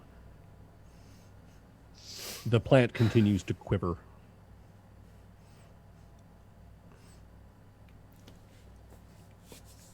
I am undeterred going to grab it and, like, start prying roots out. Okay. Very, very slowly, Roro goes, what? Can't hear So you. Roro's kind of She reaching can't with hear me monkey. anyways, but I don't know that. As you guys kind of together with Roro slowly reaching and Afra kind of grabbing and pulling. As you start pulling it up, you notice the thing weighs about 20 pounds. And it's holding itself to the rocks surrounding it. But as you kind of lift it and you get it about a foot off the cliff face. Suddenly it just completely lets go of the cliff face entirely, and the roots whip out all around it and then attach themselves to the nearest possible thing, which in this case is Afra. We got it. Um, Well, so it is now grappling you, and you can now make me a dexterity save to attempt to not lose your footing on the cliff. that's You have 13. disadvantage. Oh. That's a 10. So this thing has wrapped itself around you, and you start to basically topple backwards. The face of this of the plant is directly in front of you. So there's this ringing in your ears. This plant is directly in front of your face. You're wrapped from shoulders to hips with this kind of thick, ropey vine, and you now find yourself falling the 30 feet towards where Ivanti and Claire are standing. Well, I got it off the cliff face. Can I rush to try to catch her? You can indeed.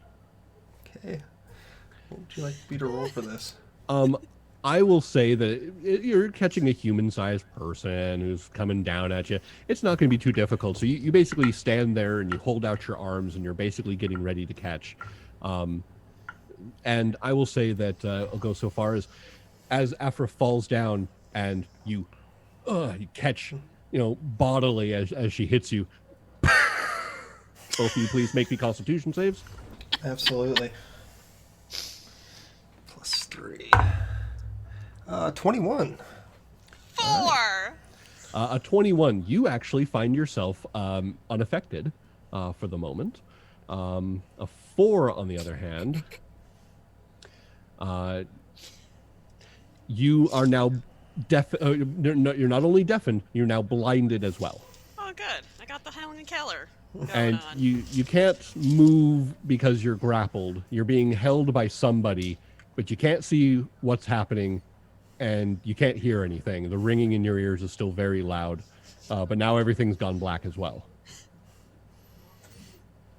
I can see why he was offering hazard pay. Roro, you're standing up there, and the slow effect starts to go away, and you kind of shake your head, and you look around, and it all seemed to happen real fast, and you didn't really have time to react to it. But it seems Afra has been successfully caught, and Ivanti doesn't seem to have really been affected any way negatively that you can tell from up here. You are muted. And not because of me. I didn't do that this time. I make my way down. Okay. Your spider climb continues. You just kind of casually walk back down. Ivanti, you are currently carrying Afra and this plant. Roro makes sure not to get too close. She leaves like a 20-foot gap between Avanti. Just want And to Afra. slowly put her down so she's be able to stand on her own. Okay, so you kind of tip her down and standing there. And you just kind of gently step back. Thanks, whoever that was. I'm assuming it felt like Ivanti. It's probably Ivanti. I Did it probably would've smell like squished Ivanti? Clara.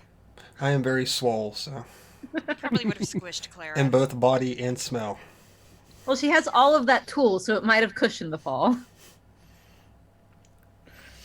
This caught you in her dress. This is really unnerving. I hope you guys are still there. Clara's gonna walk over and like tap you, Oh. like gently. Not Like, too close, Claire. No, you like- go up to Afra? yeah, Okay. like in an open spot. I'm assuming there's an open spot on her. Yeah. Like to give her like a little squeeze, like because she says she doesn't know if we're still there. Yep, I knew that was going to happen. The moment you get up there and raise your hand, it poofs and more spores. So Afra and Clara, please give me Constitution checks. No. 13. I can see why people hate this. Mark. 19. So Clara, you succeed, and all you get is just kind of a bit of a smell. Ivanti. Afra, on the other hand, you are stunned for one round, Oh, good. and in which case you just drop where you're standing, and are just completely dazed and out of it. You're seeing stars and have no not seeing idea what just anything. happened. Does it damage the plant when she drops? No, the flower and the plant and the root ball are literally, the root ball is like kind of attached to like her like Yeah, I midriff, get that part. Yeah. and the plant is like in front of her face. So she fell backwards, and it is just sitting so on it's top still of her fine. at this point.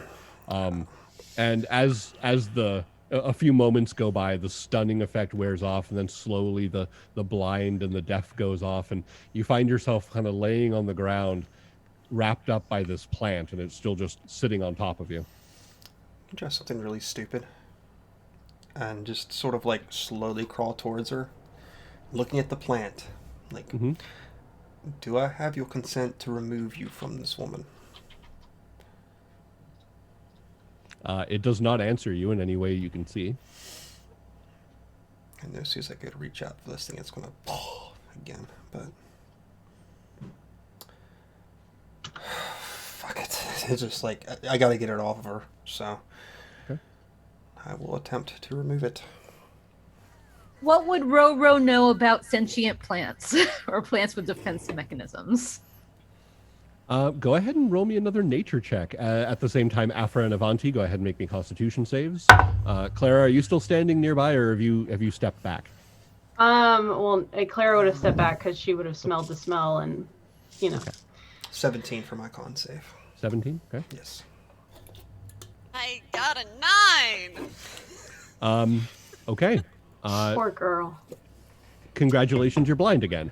Yay! I rolled a 24 on my nature check. Okay. This plant is certainly exhibiting the signs of a defense mechanism that you feel it's closer in to, like, say, like a Venus flytrap, but the fact that it seems to have awareness around it, you're pretty sure that it has like a blind sight or something that is allowing it to at least be aware of its surroundings. You don't see the kind of level of intelligence that would denote like full sentience. You're getting the idea that this is like incredibly low, like barely aware sentient. Okay. So maybe we can stun it somehow. Does anybody have a stunning spell? Or strike? I'm just really stunning myself, but I don't think that counts. By the way, Avanti, you succeeded at your save, so you are unaffected. So if you then start reaching down and attempting to Yes, to that's- remove this, Yeah. you are basically able to start kind of pulling the roots off of Afra, and sure enough, you remove a couple of them as you're kind of pulling them away, and as you get the majority of them away, it kind of starts to whip those roots up and around at you. And unless you do anything to stop it, it effectively just transfers all of the roots to you. Is there some way I could like try to like squeeze them down into like one? I believe we can do opposed checks on that. Okay. I just want to try to get into like one bundle that I can hold on to, if that makes sense. Okay. What would you like me to roll for this check here? Go ahead and roll me a strength check. A strength check. Yes. Okay. That is a 24. 24. Wow. Okay. It is surprisingly strong, but you are able to kind of like wrangle the tentacles down, and you're kind of like holding it there, and you're legit just like bundled up, and the roots are now like madly whipping around, like because again, these are 10-foot long roots or so, and they're kind of you've kind of gotten them in a hold, and they're just whipping around at the bottom. To which, as you're holding it, you're going after you're able to kind of like roll away and get to a position where your vision starts to clear again. Avanti, please make me another Constitution save. As I'm about to say, get some rope. How far did you get with that basket again? Oh, this is not good. I rolled a 3 plus 3, 6. 6. You're poisoned Oh, wonderful. Oh, dear. for the next 2 rounds, which in 5th edition, I believe that means you are at disadvantage on all attack rolls, skill checks, and saves. Is that just So holding you're on to holding on to it. Yeah, and you still have it at the moment, but you're just kind of wrestling with it. And the rest of you note Avanti starts to kind of gets a little green around the gills and starts to kind of hack and cough a little bit.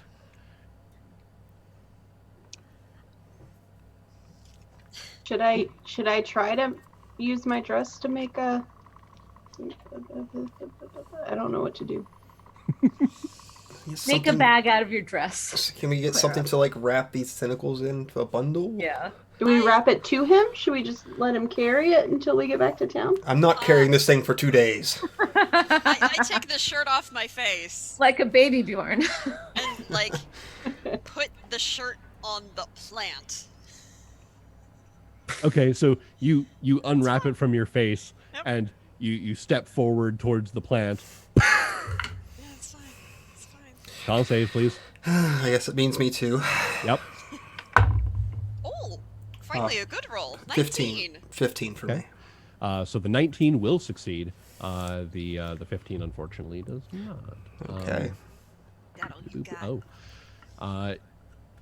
Avanti, you're confused That's every for the day. next 3 rounds. Now confused is let's see. Doop-a-doop-a-doop. Doop-a-doo. Should use that inspiration. Ah, shit, where'd the spell go? That's confusion. That's why. Derp.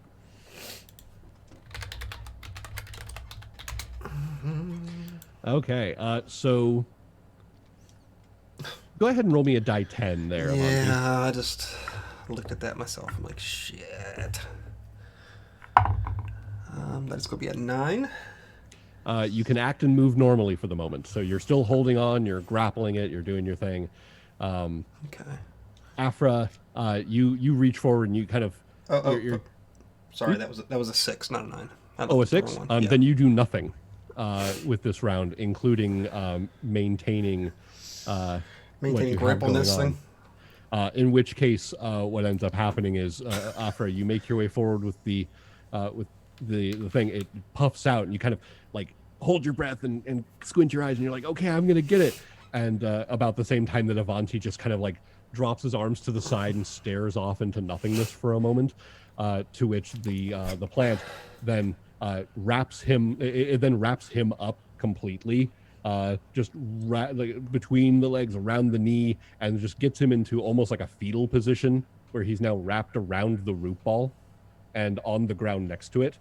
And with the root ball in the center and the flower poking up, and it's just red-faced and shivering slightly with Avanti kind of curled up around the root ball.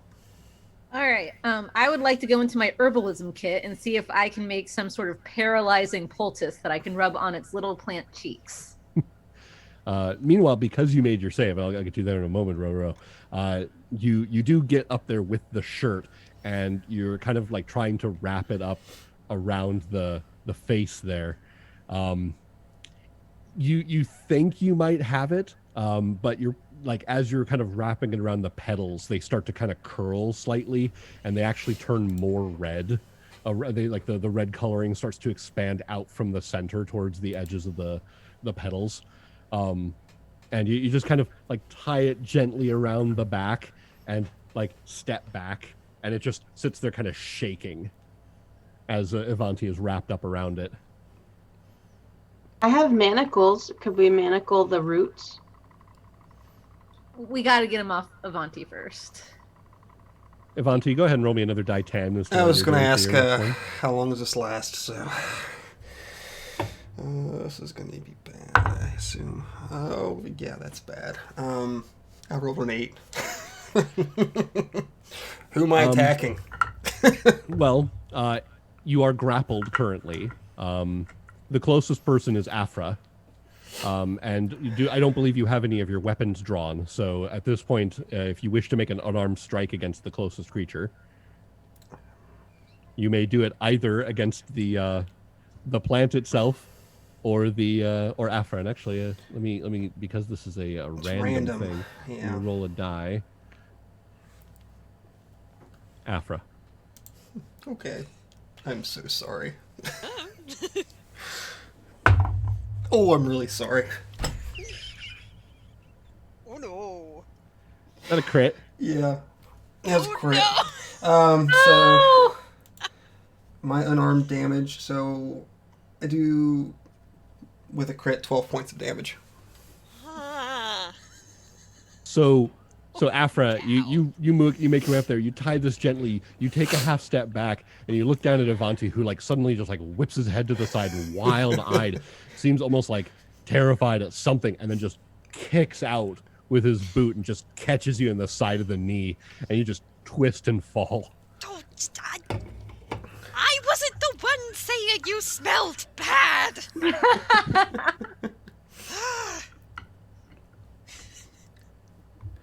I'm probably just like drooling and blubbering at this point. Oh.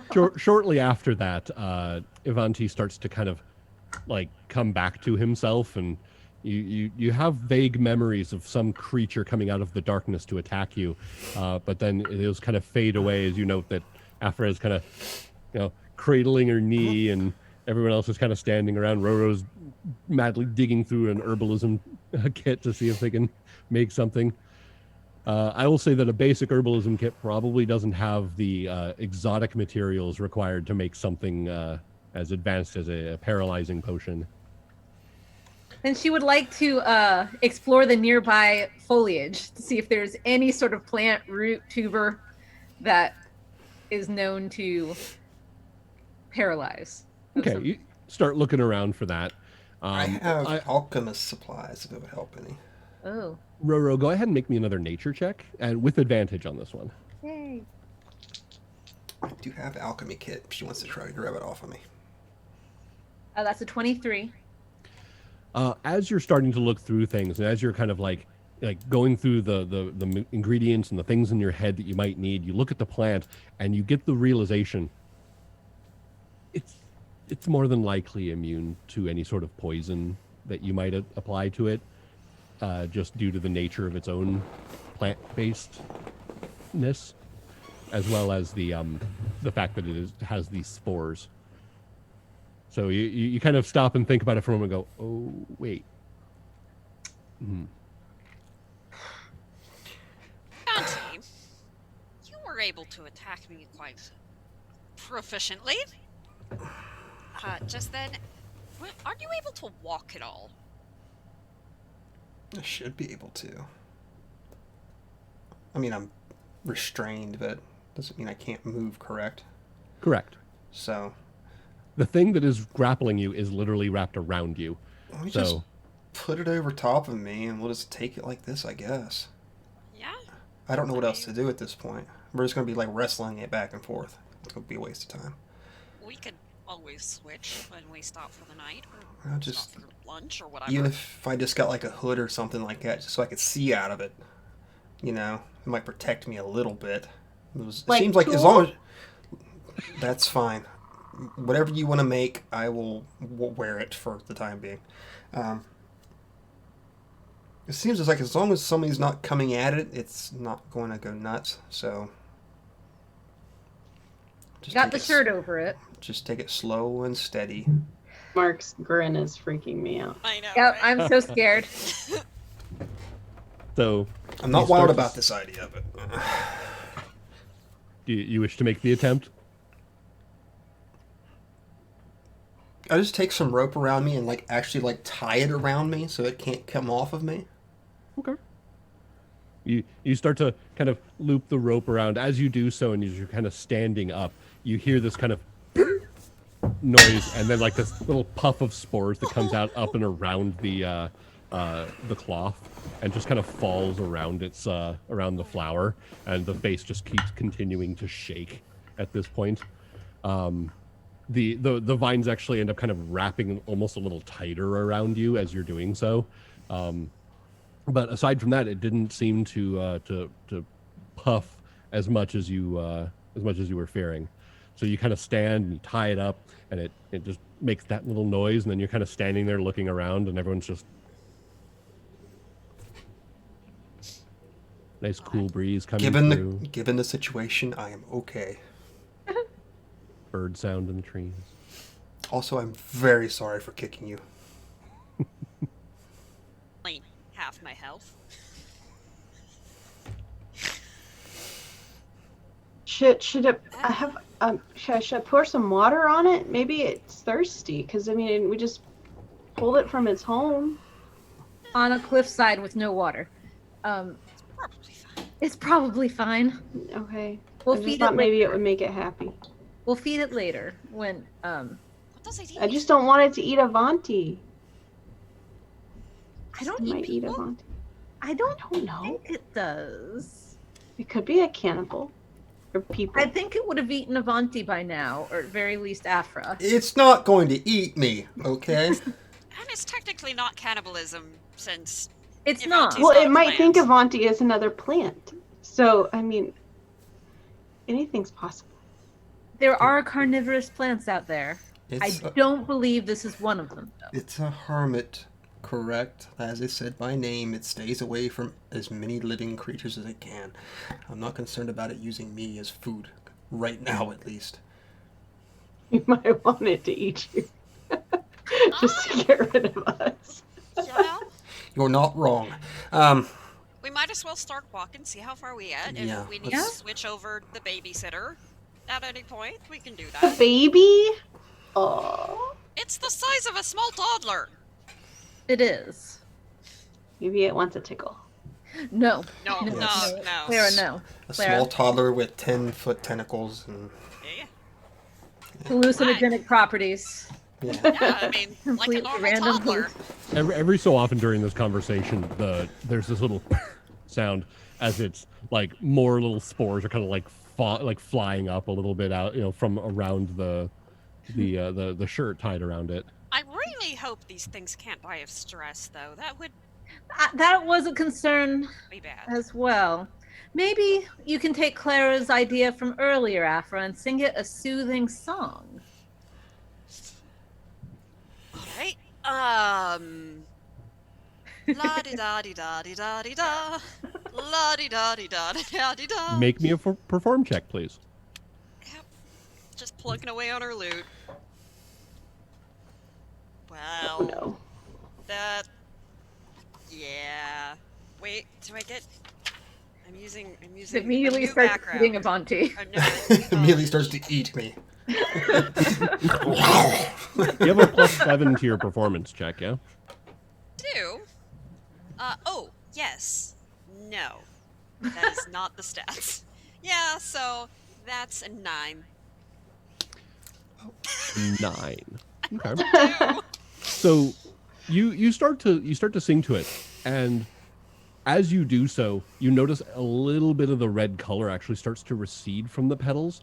And Avanti, you actually note that the roots start to loosen just a little bit, but you rolled a 9, so you hit a chord that's a little off key, and you notice the shirt as it's tied there is now filled with these spores, and it puffs out, and you basically hear this rip sound as basically this concentrated amount of these spores suddenly just sprays out in front of it, causing this cloud in front of it, which is enough to get you and Ivanti in it.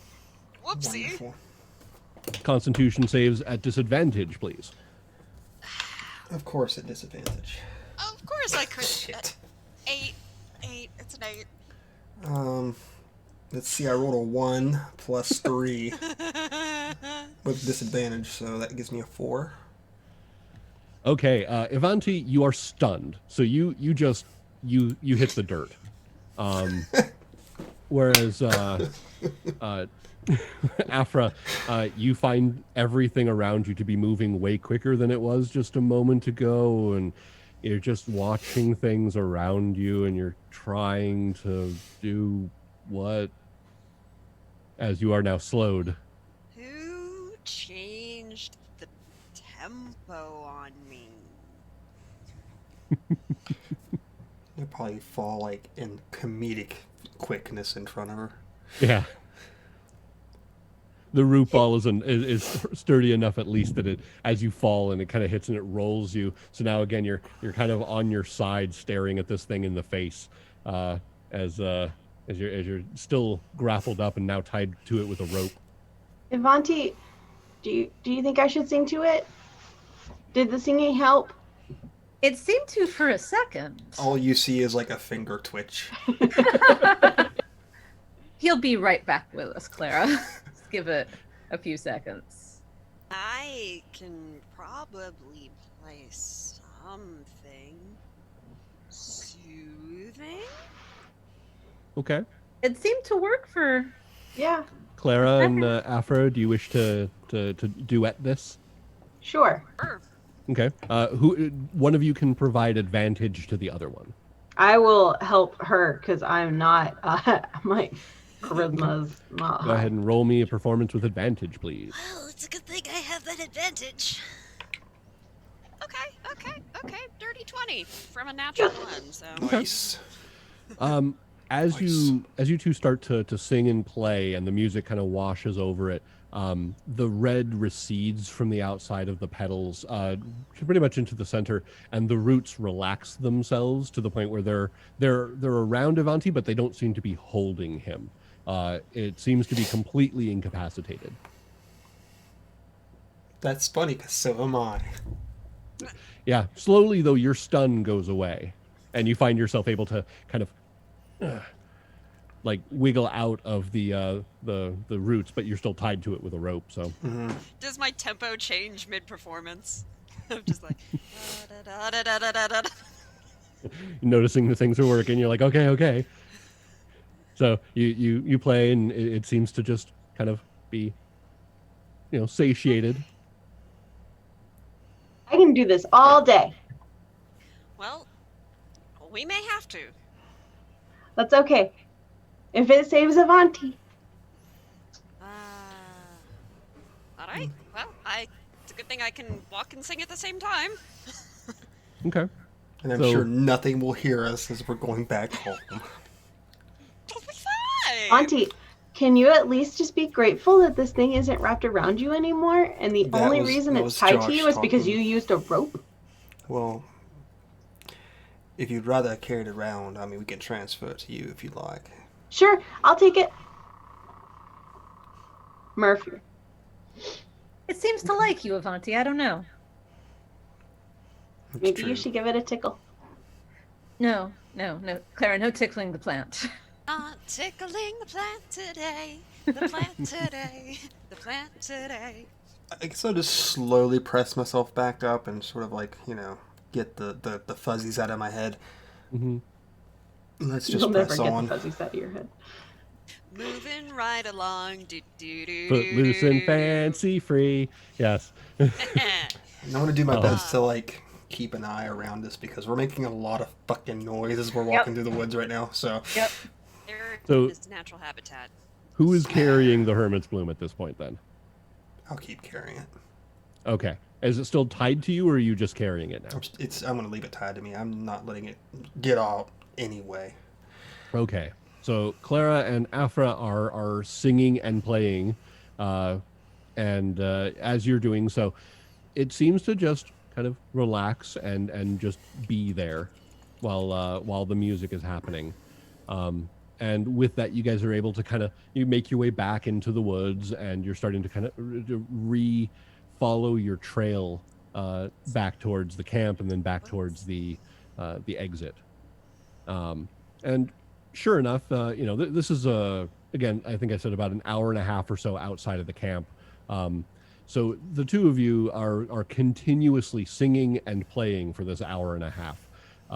Can I please have normally it would be endurance for this sort of thing. I believe it's Constitution save, because you're basically marathoning a song for this whole hour and a half here. I rolled a Sustain, 16. everybody. Okay. Con? That's a 7. Okay. I just can't do con saving throws, apparently. So, Clara, your singing continues, and you're able to kind of keep things going. But Afra, your fingers are starting to cramp up, and the fingertips are starting to bleed from the strings. And eventually, you just falter and twang and stop playing because it just got a little bit too painful for that moment. But Clara, because you're able to keep singing, go ahead and make me another performance check. Because you're now carrying this tune on your own.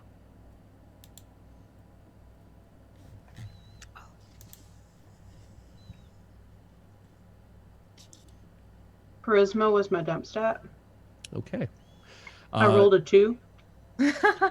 So this is about the time that you're getting back towards the camp is when this happens. Ivanti, you're kind of walking along, and then suddenly the music just dies away as Clara kind of like coughs and like kind of just breathes in a little bit too deep, and just about as quickly as it stopped, the quivering starts, and then you hear this kind of whiplashing sound as the roots kind of start whipping out around from you to the trees surrounding you. No. As it starts to grab a hold of the closest trees, and is now, because you're tied to it, has now attached itself to 2 trees on your right and a tree on your left, and is now holding firm there, and you're tied to the middle of it, and you hear that wonderful and you get another Constitution saving throw. That's a 9. And suddenly everything goes dark as you are blinded. Wonderful. And you feel that you're being held in place. You don't know exactly what's going on, and everything has gone dark.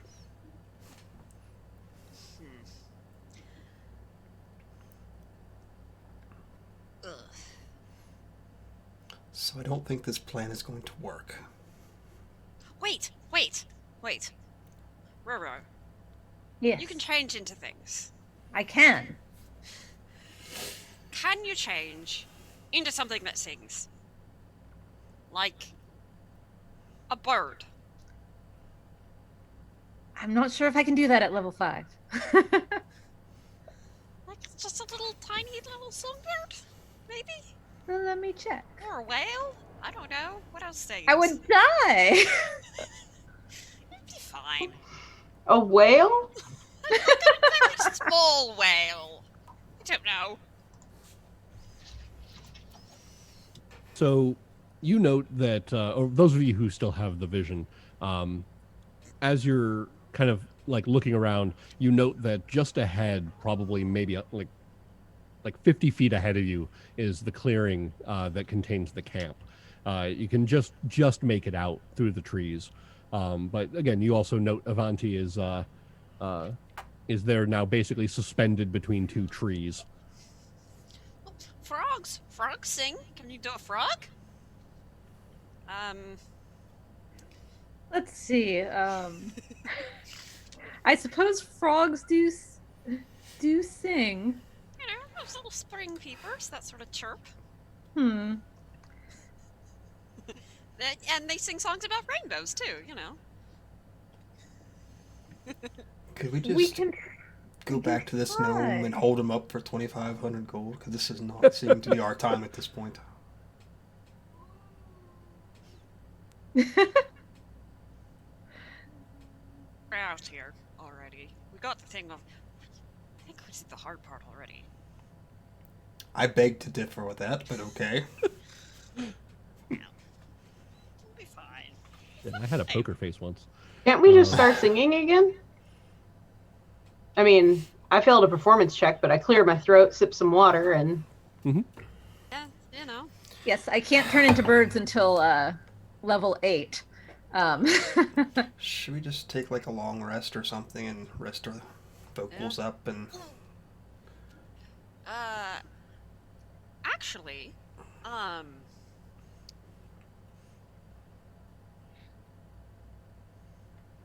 if you Mark, could I rolled a find me- performance check and I rolled a 4, just so you know. Okay, So I didn't really improve. Just so. that's fine. Yeah. If you're able to find me some reeds or something like that, Roro, Another I can maybe Constitution make save, a please. panpipe or something. Okay. Roro will look for That's a 6. some reeds to make a pan flute. She will make 2, as she will help Afra with this. Roro doesn't sing. Avanti, Mm-hmm. you have fear. But unfortunately, you also are tied to it. So for the moment, Avanti is now attempting to escape and running, basically his feet scraping the ground as he's being suspended between these 2 trees, and the Hermit's Bloom is holding on to them. Go ahead and make me a strength check to see how well you can, because a number of things could happen with that. Strength or athletics? Athletics. Let's go athletics. Okay. That's a 27.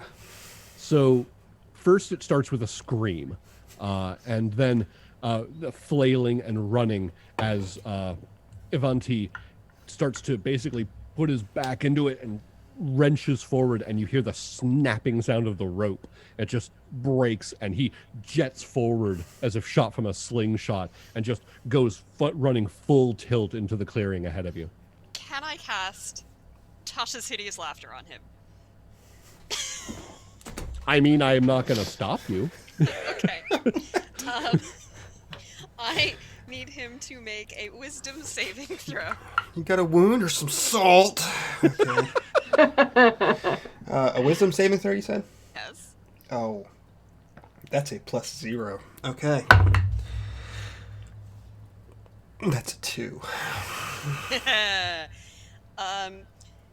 Just going to shout, "You can't make like a tree and leaf!" And you fall prone, becoming incapacitated and unable to stand up for the duration. So flat out, you find that to be the most hilarious thing you've ever heard. You stop running forward and fall to the ground laughing hysterically. Because there's nothing funny about this situation, but damned is that going to be hilarious.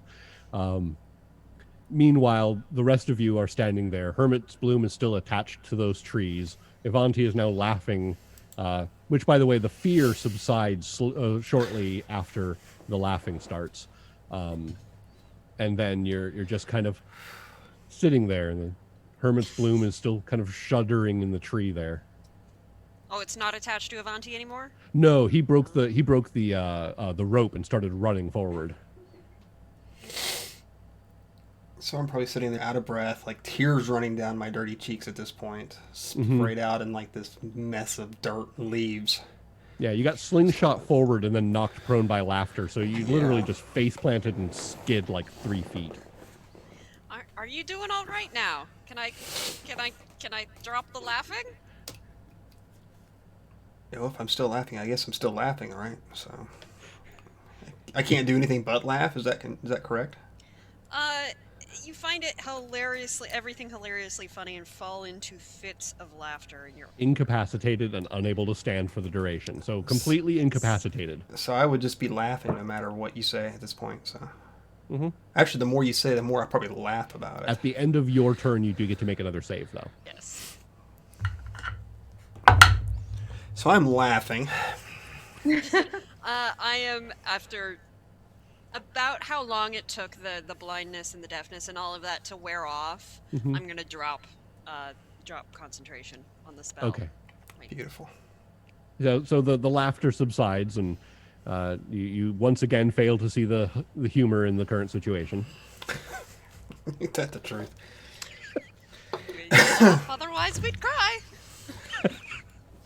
So Roro is looking around for reeds, like hollow reeds of some sort, so that Afra can fashion some reed pipes.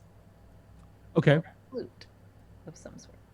Actually, if it's on me, that means I don't have to sing quite so loud. Which might help. Might also mean that humming would... Oh, I can hum. I don't sing, but I do hum. That's alright. Is Clara still singing? Sarah rolled a 4 or something last time, so I thought she probably was not singing well. Yeah, Oh, 4. but are you still singing? Oh yeah, she's trying. It's not great. Roll again. Can I give her advantage by, starting to whistle or something? I mean, you can either attempt to give advantage there, or you go on your own. It's either way. Claire, do you want to back up Afra or vice versa? Yeah, I would like to mulligan on the nat 1 that I just rolled. So if I could offer Afra some support, that would be really great. There's a brief moment of a high-pitched shrill whistle, and then a... Clara's just so confused and just she can't help at all and doesn't know what to do. So she'll just help. It's okay, darling. We aren't all made for the stage. And I rolled a 22 performance. Once again, as the performance starts to take over, the red starts to recede from the outside of the petals. The hermit's bloom starts to loosen its grip. It actually sags where it's hanging and slowly kind of lowers the root ball down to the ground, and the roots kind of curl up underneath it, and it just sits there. Go to sleep. Go to sleep. You go and Go you to you sleep. pick it up as you're singing along, and you're carrying it, and you all right. Ivanti, are you still just face down in shame, or are you getting up and moving? Oh, I'm getting up and moving. Okay. I was thinking I have no Yes. good ideas at this point. Roro passes him and says, "Yes, shake it off, Avanti. Come on, keep up." So what if we attach it to a log and just drug it behind us? I don't think it would appreciate being dragged. Well, I it just think wouldn't so. be behind us, so it wasn't really do us any damage. We might do its damage, though. Yes, yes. Right now, this is the best plan we have, is it being carried by a sentient being. Okay, I'm going to ask this question one more time. How long can it survive? Well, The it way it seems to is. be surviving. I don't know. Because before we thought we had a couple days to get it back and everything would be kosher. At this rate, it's going to take us a month to get it back to town. So that's Yes, well, why I asked. Avanti, much like you, I've never done this before. So we're just going to have to see. We'll keep singing to it. We won't drag it on a log. I'm sure that will improve its chances of survival. Don't we have enough time to make it back to town? Because last time we left at the end of the day. And so can we just keep going? Like, we can just keep going, right? We don't have to stop.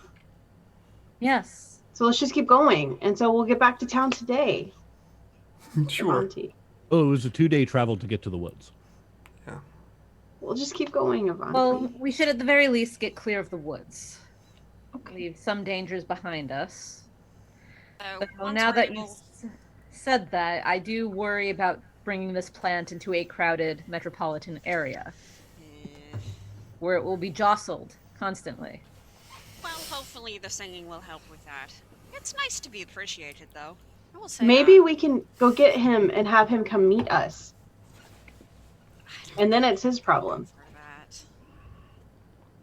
That's Like on actually not a bad idea. Like on the outskirts of town, so that like, and we can tell him like, hey man, it's alive. When you can tell it's alive because it's still like blinding everybody and everything.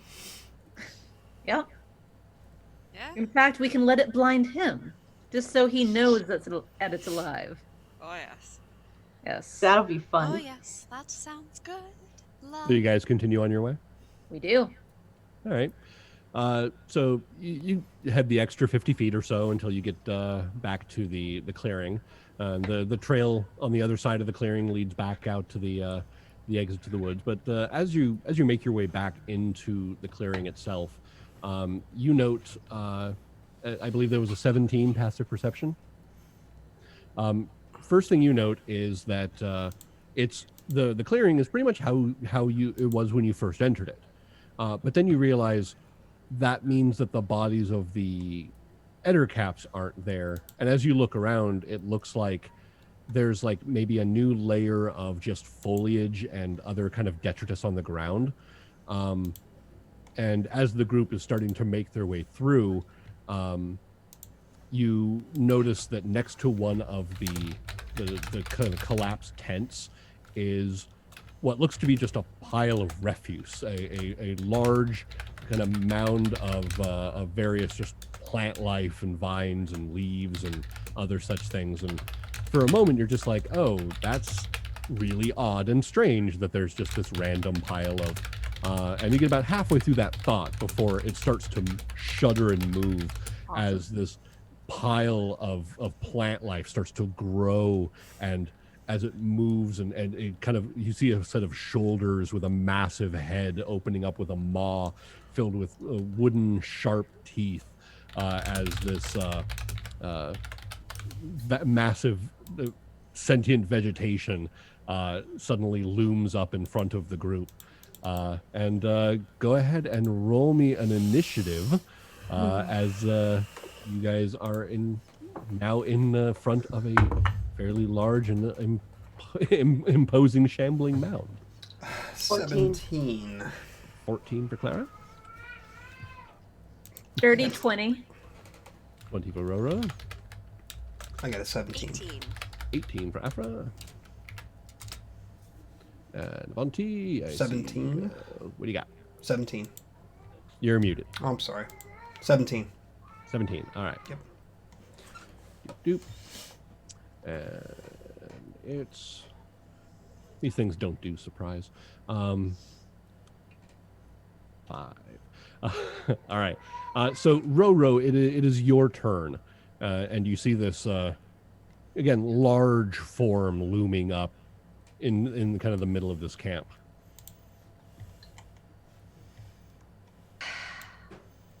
She takes a steadying breath, thinking to herself that it's probably not a good idea to shoot her dragon's breath at the sentient mound of plant life in the middle of the woods.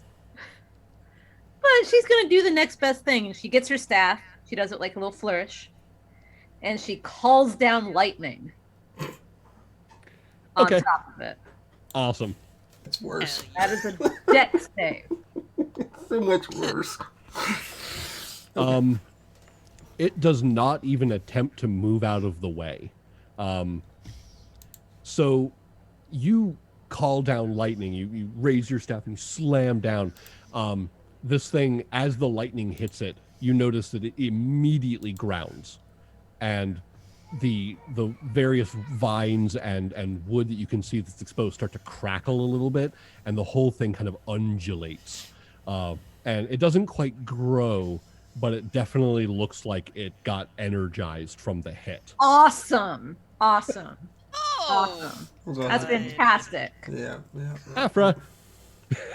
great. Cool. Great. Awesome. Awesome. Cool. I'm gonna set it on fire next time. See how strong it gets from that. Cool.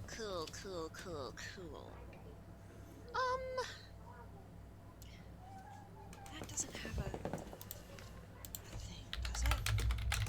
It does not.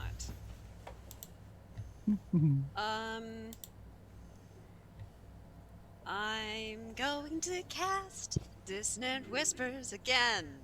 All right. So I need a wisdom saving throw. Wisdom save. Doop doop a doo doop. Wisdom save. Wisdom save. I rolled a 2. So it fails. All right.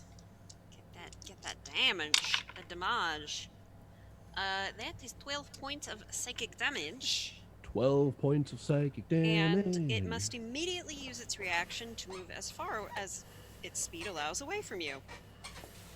Okay.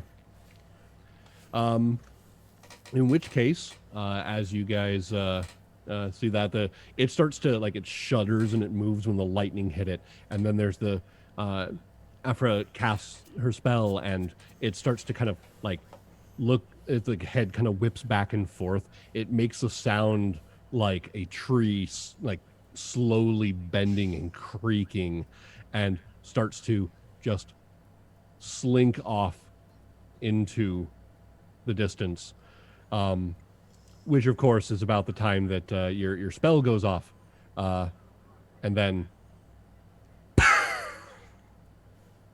as you stop singing. I sing all my spells though, as a bard. Yeah. Da da da da dissonant whispers. Roll me a performance check. Let's see how that pans out. I want to see. 21. Okay, I'll allow that. That's fine.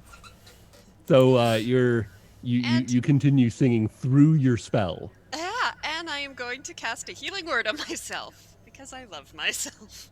Okay. I love Afra so much.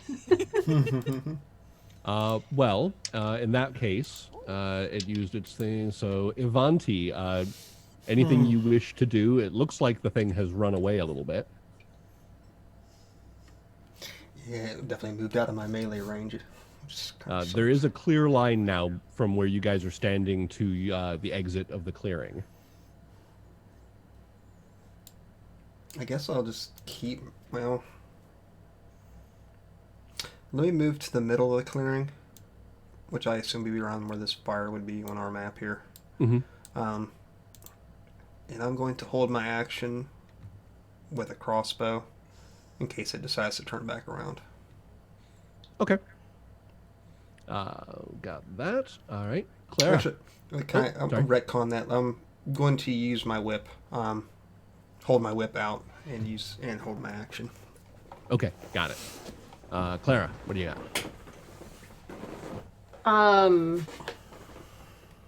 To be honest, if it's running away, I don't have an inclination to attack, so I guess I'd hold my action. But I would definitely be moving out of the camp. Okay. So I'd definitely I'd probably be kind of maybe near Avanti on my way out, though. Okay. If you do a move and then a dash, you have 12 squares of movement. You can go wherever you wish there.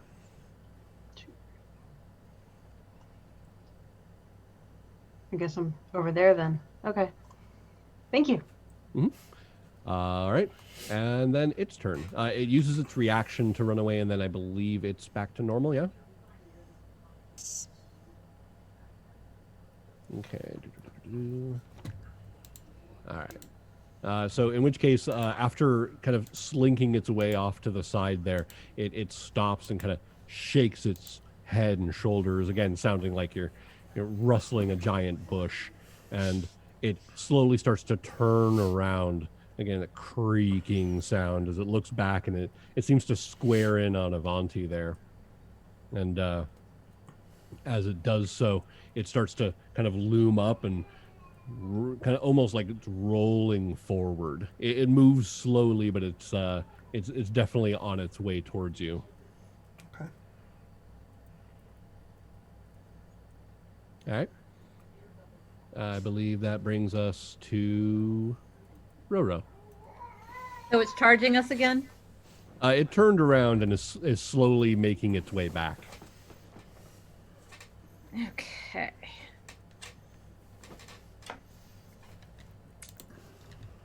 All right, so Roro's going to try something, which may work for us or against us. Who knows? But we're about to find out. Mm-hmm. Again, flourishing her very awesome druid staff. She points it at the creature and the area around and in front of the creature. And she casts plant growth. So the area around it and in front of it becomes incredibly overgrown. And let's see, let's see. And it must spend 4 feet of movement for every 1 foot that it moves. Gotcha. All right. So it basically, yeah, it moves like a 1/5 its normal movement. Yes. Okay. Cool. So the plants in front of it that aren't part of it all start to grow up, and the vegetation goes ridiculously thick. All right.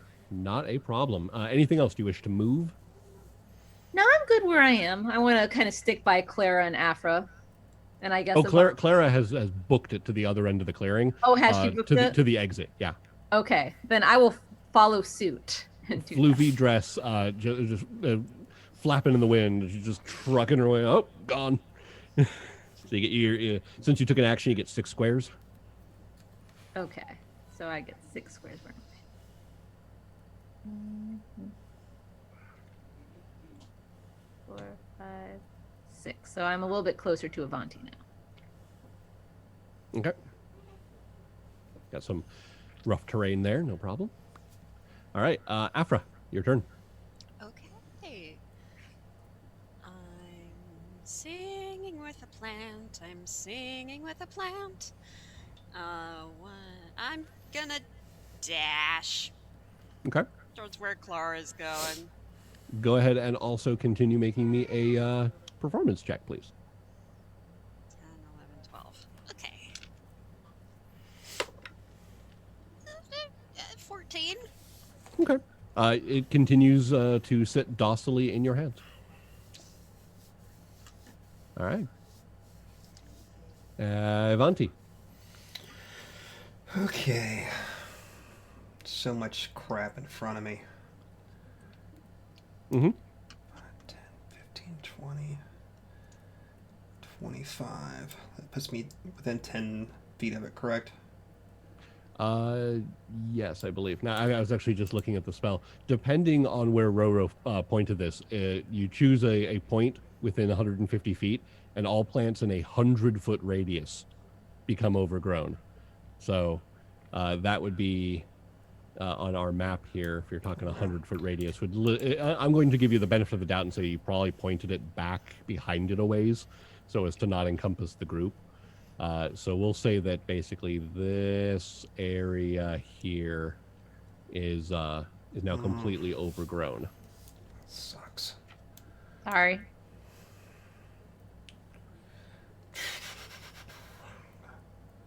5, 10. So I could spend my movement to get into here, correct? Yes. And that'd be like my entire movement, pretty much. Mm-hmm. Okay, I'm gonna use a bonus action for a Blood Maledict Crimson Right, or not Crimson Right. Make sure I say the right one here, because it could be It's all crimson blood. Red. Right of the Dawn is what I'm gonna There we use. Let me take my d6 of damage, which of course is gonna be 5. And when I use this, my whip actually begins to glow within a 20-foot radius of me with radiant energy. And since I'm using a whip, I've got reach, so I can attack him from here. And I get an extra d6 radiant damage for this if I hit. Nice. Let's see, 11 plus...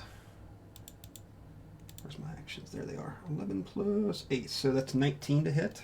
Oh, yeah. Alright, so I'm going to do d4 plus 7, 8 points of slashing Okay.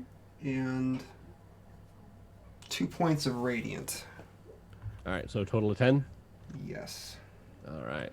And I get a second attack.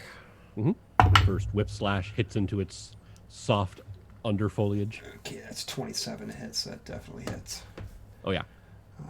And that is going to give me 11 points of slashing and 5 points of radiant damage. Okay, gotcha. And you just whip into it, and crack, crack, and your whip kind of flashes with holy radiance as it hits, and it causes several. Like you can hear in the splintering of some of the wood underneath the leafy covering, and it shakes and lets out kind of that wooden creaking groan like it did before. It certainly did not appreciate that. Not that it's really going to matter, I guess, but I have resistance to necrotic now. Got it. Just so you know. Thank you. Clara. All right, Clara is going to fire her blunderbuss. Okay. And are you dick bitch, piece of shit. Wow. 13. Quite a mouth for a 19-year-old. Will a 13 hit? Unfortunately, a 13 is just not quite enough. Well, we're gonna roll again because it's a bitch. That's fair. What? You son of a bitch. I rolled a 7 second time. Also a 13. Fucking dick piece of The shit. shot of your blunderbuss hits it, but seems to mostly bounce off of some of the harder ironwood bows in there. Unfortunately, it does not seem phased. Great. Anything else? You still have your movement and a bonus action. No. Okay. Staying put just in case. Yeah. All right. Speaking of just in case, it is going to attempt to. Let's see. Boop, boop, boop. Yep. It is going to take the one amount of movement it can. Boop.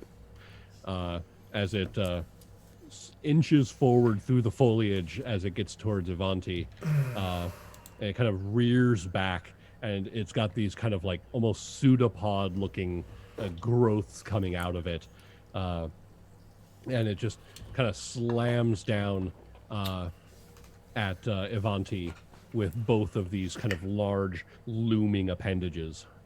And I am not hard to hit, so.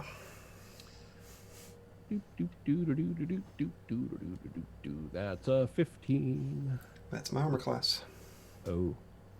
Okay. And the other one is a 17. So you take 13 points from the first hit, and then another 13 points from the second hit. And because it hit you with... I'm in danger. And because it hit you with both of them, you are now Engulfed? grappled. Yeah, you are grappled and then immediately engulfed. Yay! So what you guys see is Ivanti goes up and he swings his whip and it cracks into it and it roars in its wooden fury. And in response, it moves forward, kind of lifts itself in the air and just flumps down on top of Ivanti and just kind of drags him bodily into itself. And is now blinded and restrained and unable to breathe, as he has been drawn into the mound itself. Awesome. That was its turn. Roro.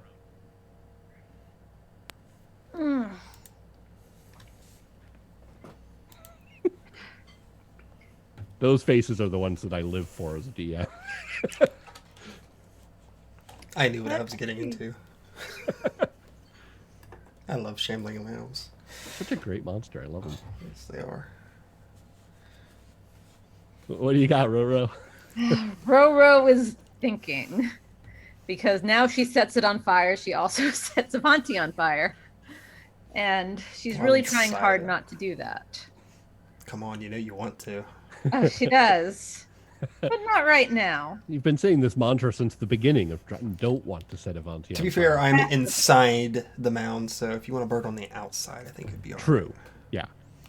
This mound wouldn't be considered an animal, right? No. I can't talk to it. It's a plant. It's a plant. All right, fine then.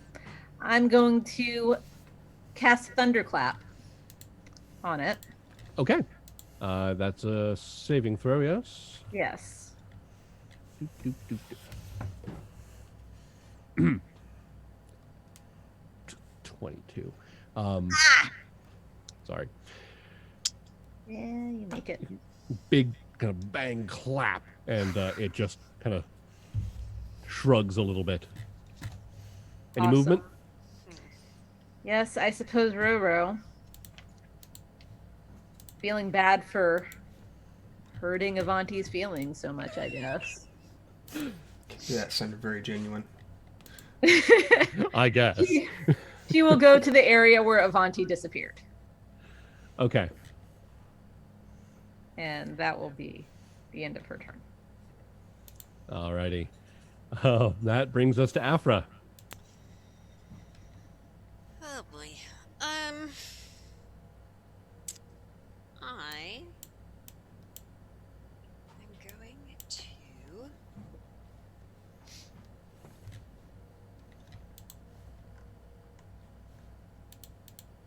Oh, I could cast that.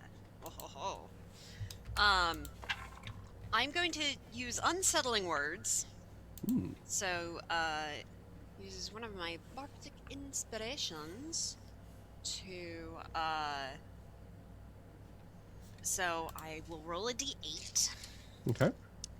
and, ooh, I got an 8. So it has to subtract 8 from the next saving throw it makes before the start of my next turn. Nice. Thank you, College of Eloquence Bard. Woohoo. And I am going to cast. Oof. Since that is technically not a spell. That's a bonus action, so you're good there. Yep. Will that hurt Avanti too? I'll give you guys the benefit of the doubt. There's nothing in the actual description saying that if you attack the thing that the mound that you will damage the person who is engulfed. So it doesn't say it. Yeah, but area of effect spells kind of, you know. I mean, there is that. There is that. So instead, I am going to cast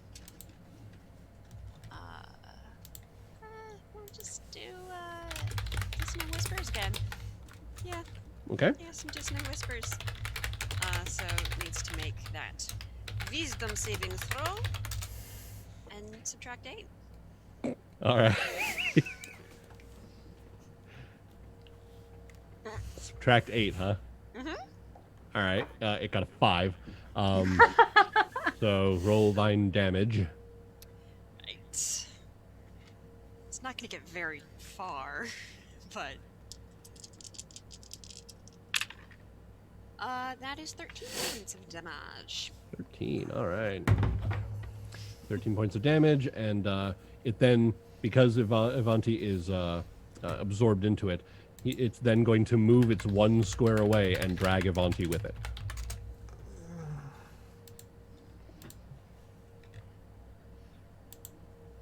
Okay. Ivanti, it's your turn. You get to make me a Constitution save, please. Oh, was it on my turn? I thought it was on its Because turn. you're engulfed. I thought it was on its And turn. you're also still muted. I'm sorry, I thought it was on its turn that I made a save. I might be wrong, though. The engulfed target must succeed at the saving throw. Oh wait, no, you're right. Sorry, at the start of the mound's Yeah, I turn. think it's the start of the mound's turn. No, it's going to make a difference, but... Hold off. You can roll. You can roll when it comes. Well, I'm inside of it. I can still attack it, technically, correct? Yes. Because I just you are restrained, I think? restrained means that your I speed just- becomes 0 and you I have a disadvantage on attacks. Disadvantage, yeah. And you're blinded, so you're already a disadvantage there. So- Right. Okay, I guess I will attempt to attack it. For my bonus action, though, I'm going to... Where is that called? Use my Blood Curse of the Marked on it. So if I hit it, I do an extra hemograph die of damage. So, All right. So give me 2d6 instead of 1d6. Okay, roll at disadvantage. Well, that's a 1. Okay, so that's not going to hit. Oh, that might actually hit. 23, yes. Yeah. And I will do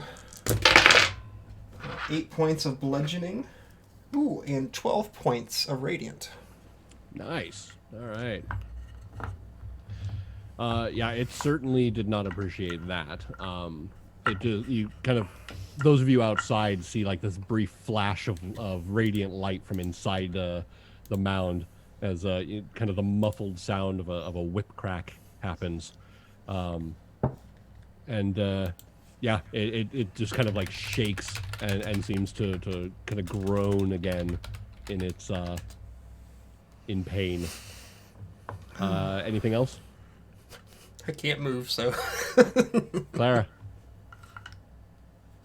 He's technically still being held by the creature. Yep. Okay, so when I attack, I'm going to use Disarming Shot. So if I succeed, then the creature will have to make a strength saving throw. Okay. So just as a heads up of how I'm setting this up. I'm Picking up what you're putting down.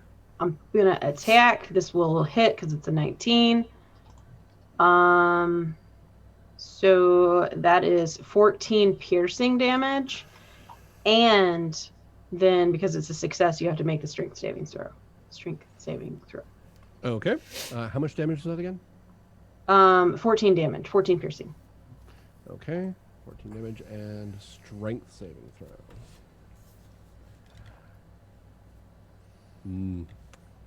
6. 14 was the lucky number. So you, not you personally, but the creature has to drop one held object of my choice, and then it will be pushed to 10 feet away from me. Technically not Or 10 held. feet away from it. Yeah. Well, it says 10 feet away from you. Held one object of your choice, and that object be 10. So you, as the object, is. I'm not technically held, though. I'm This is why I inside of asked it. this question. I see. You I'm know what? inside of it. I will go so far as to say that because of the cinematic nature of it and the what's actually happening with it, that combined with the massive amount of radiant damage that it took and the shot that you did from the outside, that Ivanti is hurled through the air. I'll go ahead and have him Hurled through the 10 air. feet that way. Can he land on me so he doesn't take any damage? Just curious.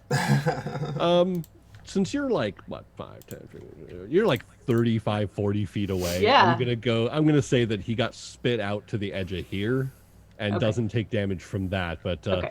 if I hurled him 50 feet, I would probably end up doing some damage that way. Okay. I'm gonna make my second attack now.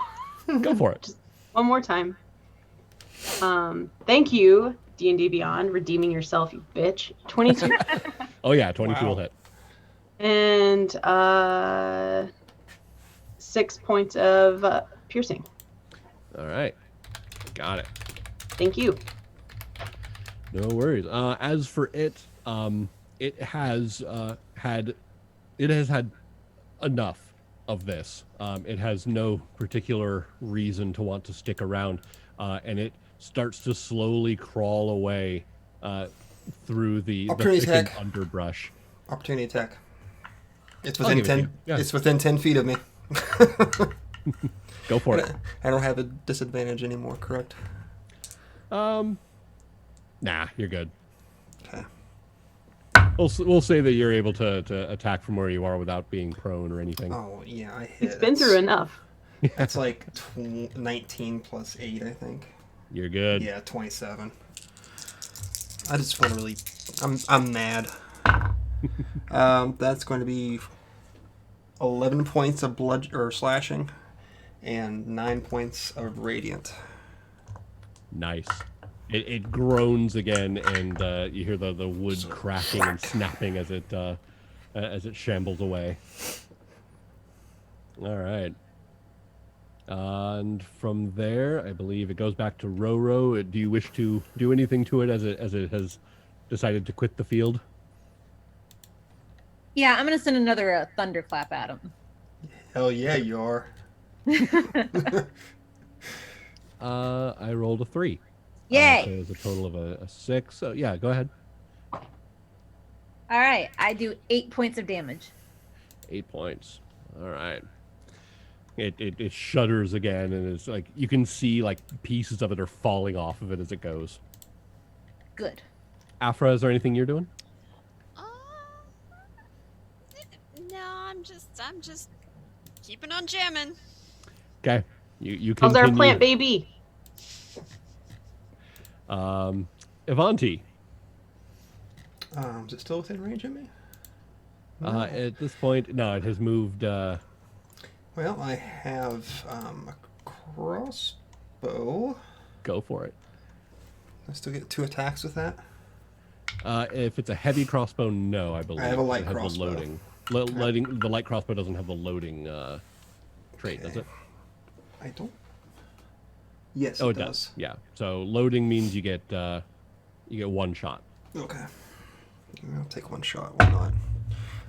11 plus 6, 17 to hit. Yeah, that'll hit. Okay. There's a D8 plus 3 damage. 4 points of damage. All right. And Clara. Clara will fire. Again. Do it. So close. 25. That will certainly hit. Oh, so close to a nat 20. And 9 damage, piercing. Okay.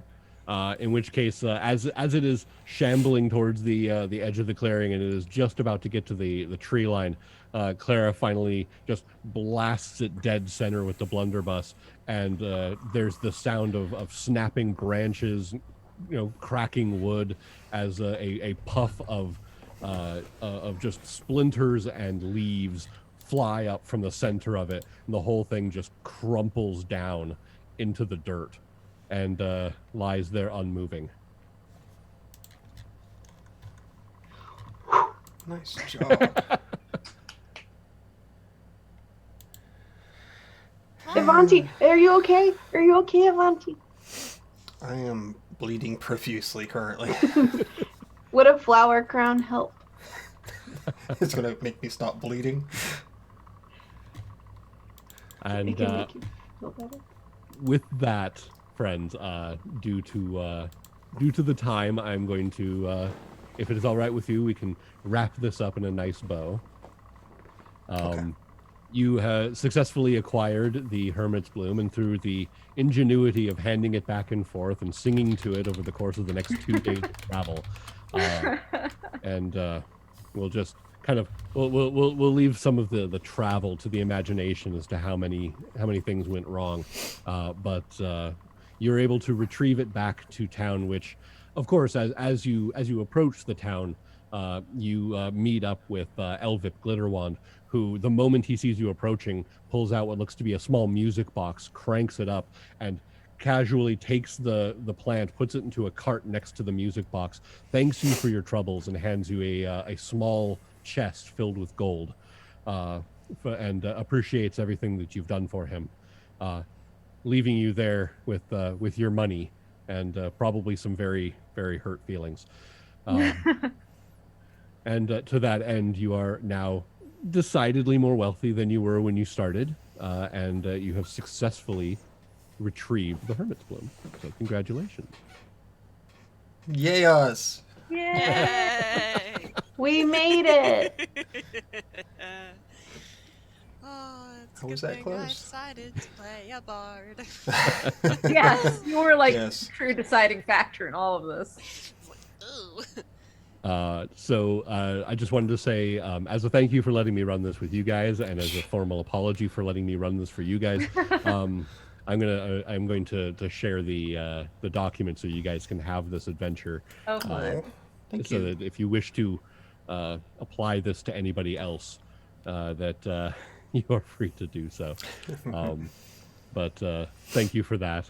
I had a lot of fun with it. Thanks for Oh, that running. was a lot of fun. Ah, Yeah. thank you. Appreciate it. I can see where people hate this one. I can. But I also like that you're really just trying to figure out a way to get this plant back. So there's a lot of critical thinking involved. So that's neat too. Bit of a Yeah, free this was form great. adventure. Yeah. Really enjoyed it. Me too.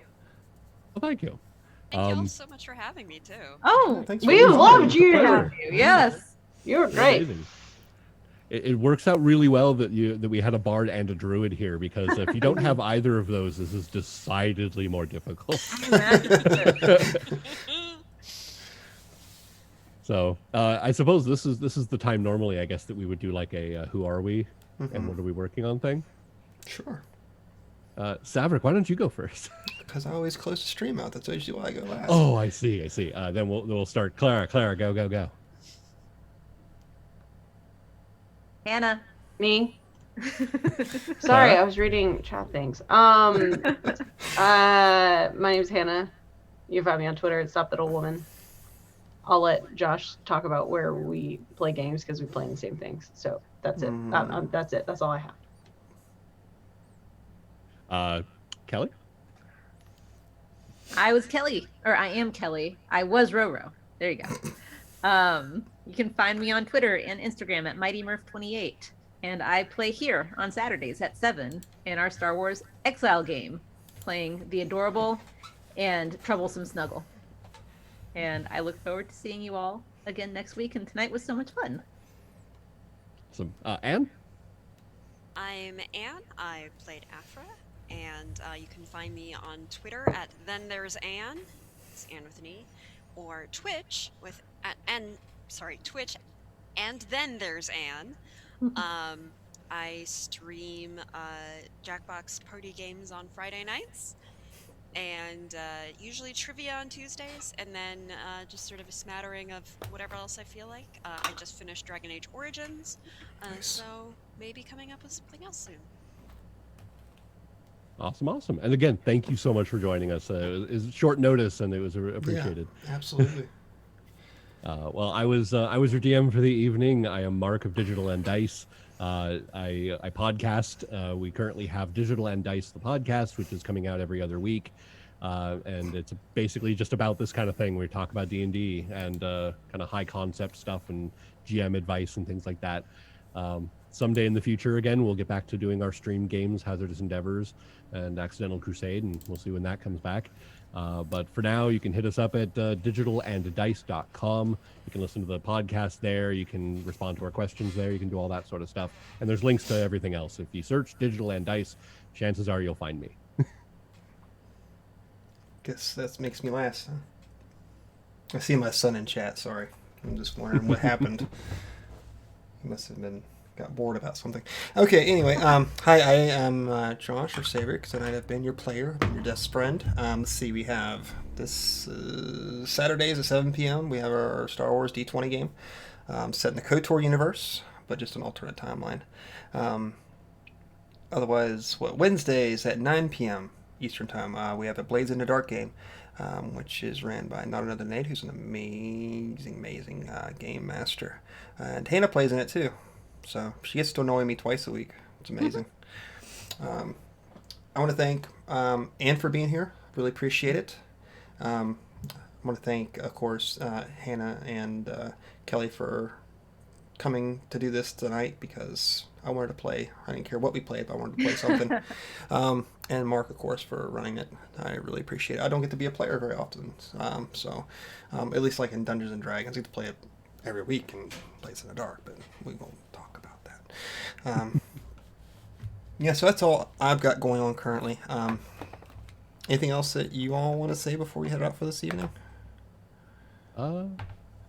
Fuck turfs. There we go. Fuck Trans turfs. rights are Fuck human Rush rights. Limbaugh. Sorry. Yeah, that's what you said last Wednesday.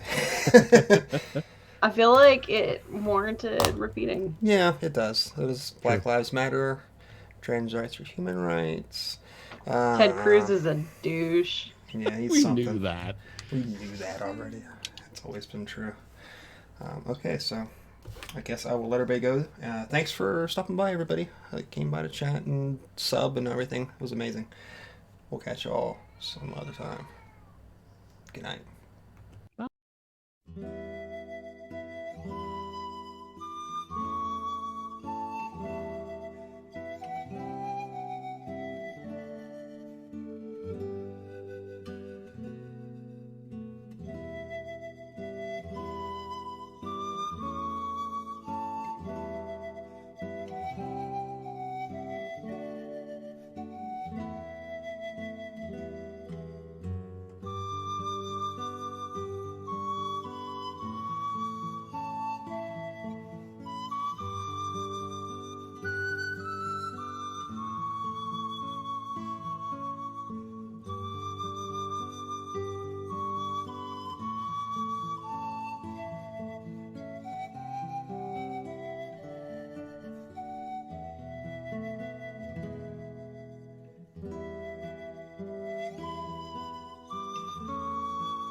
Bye.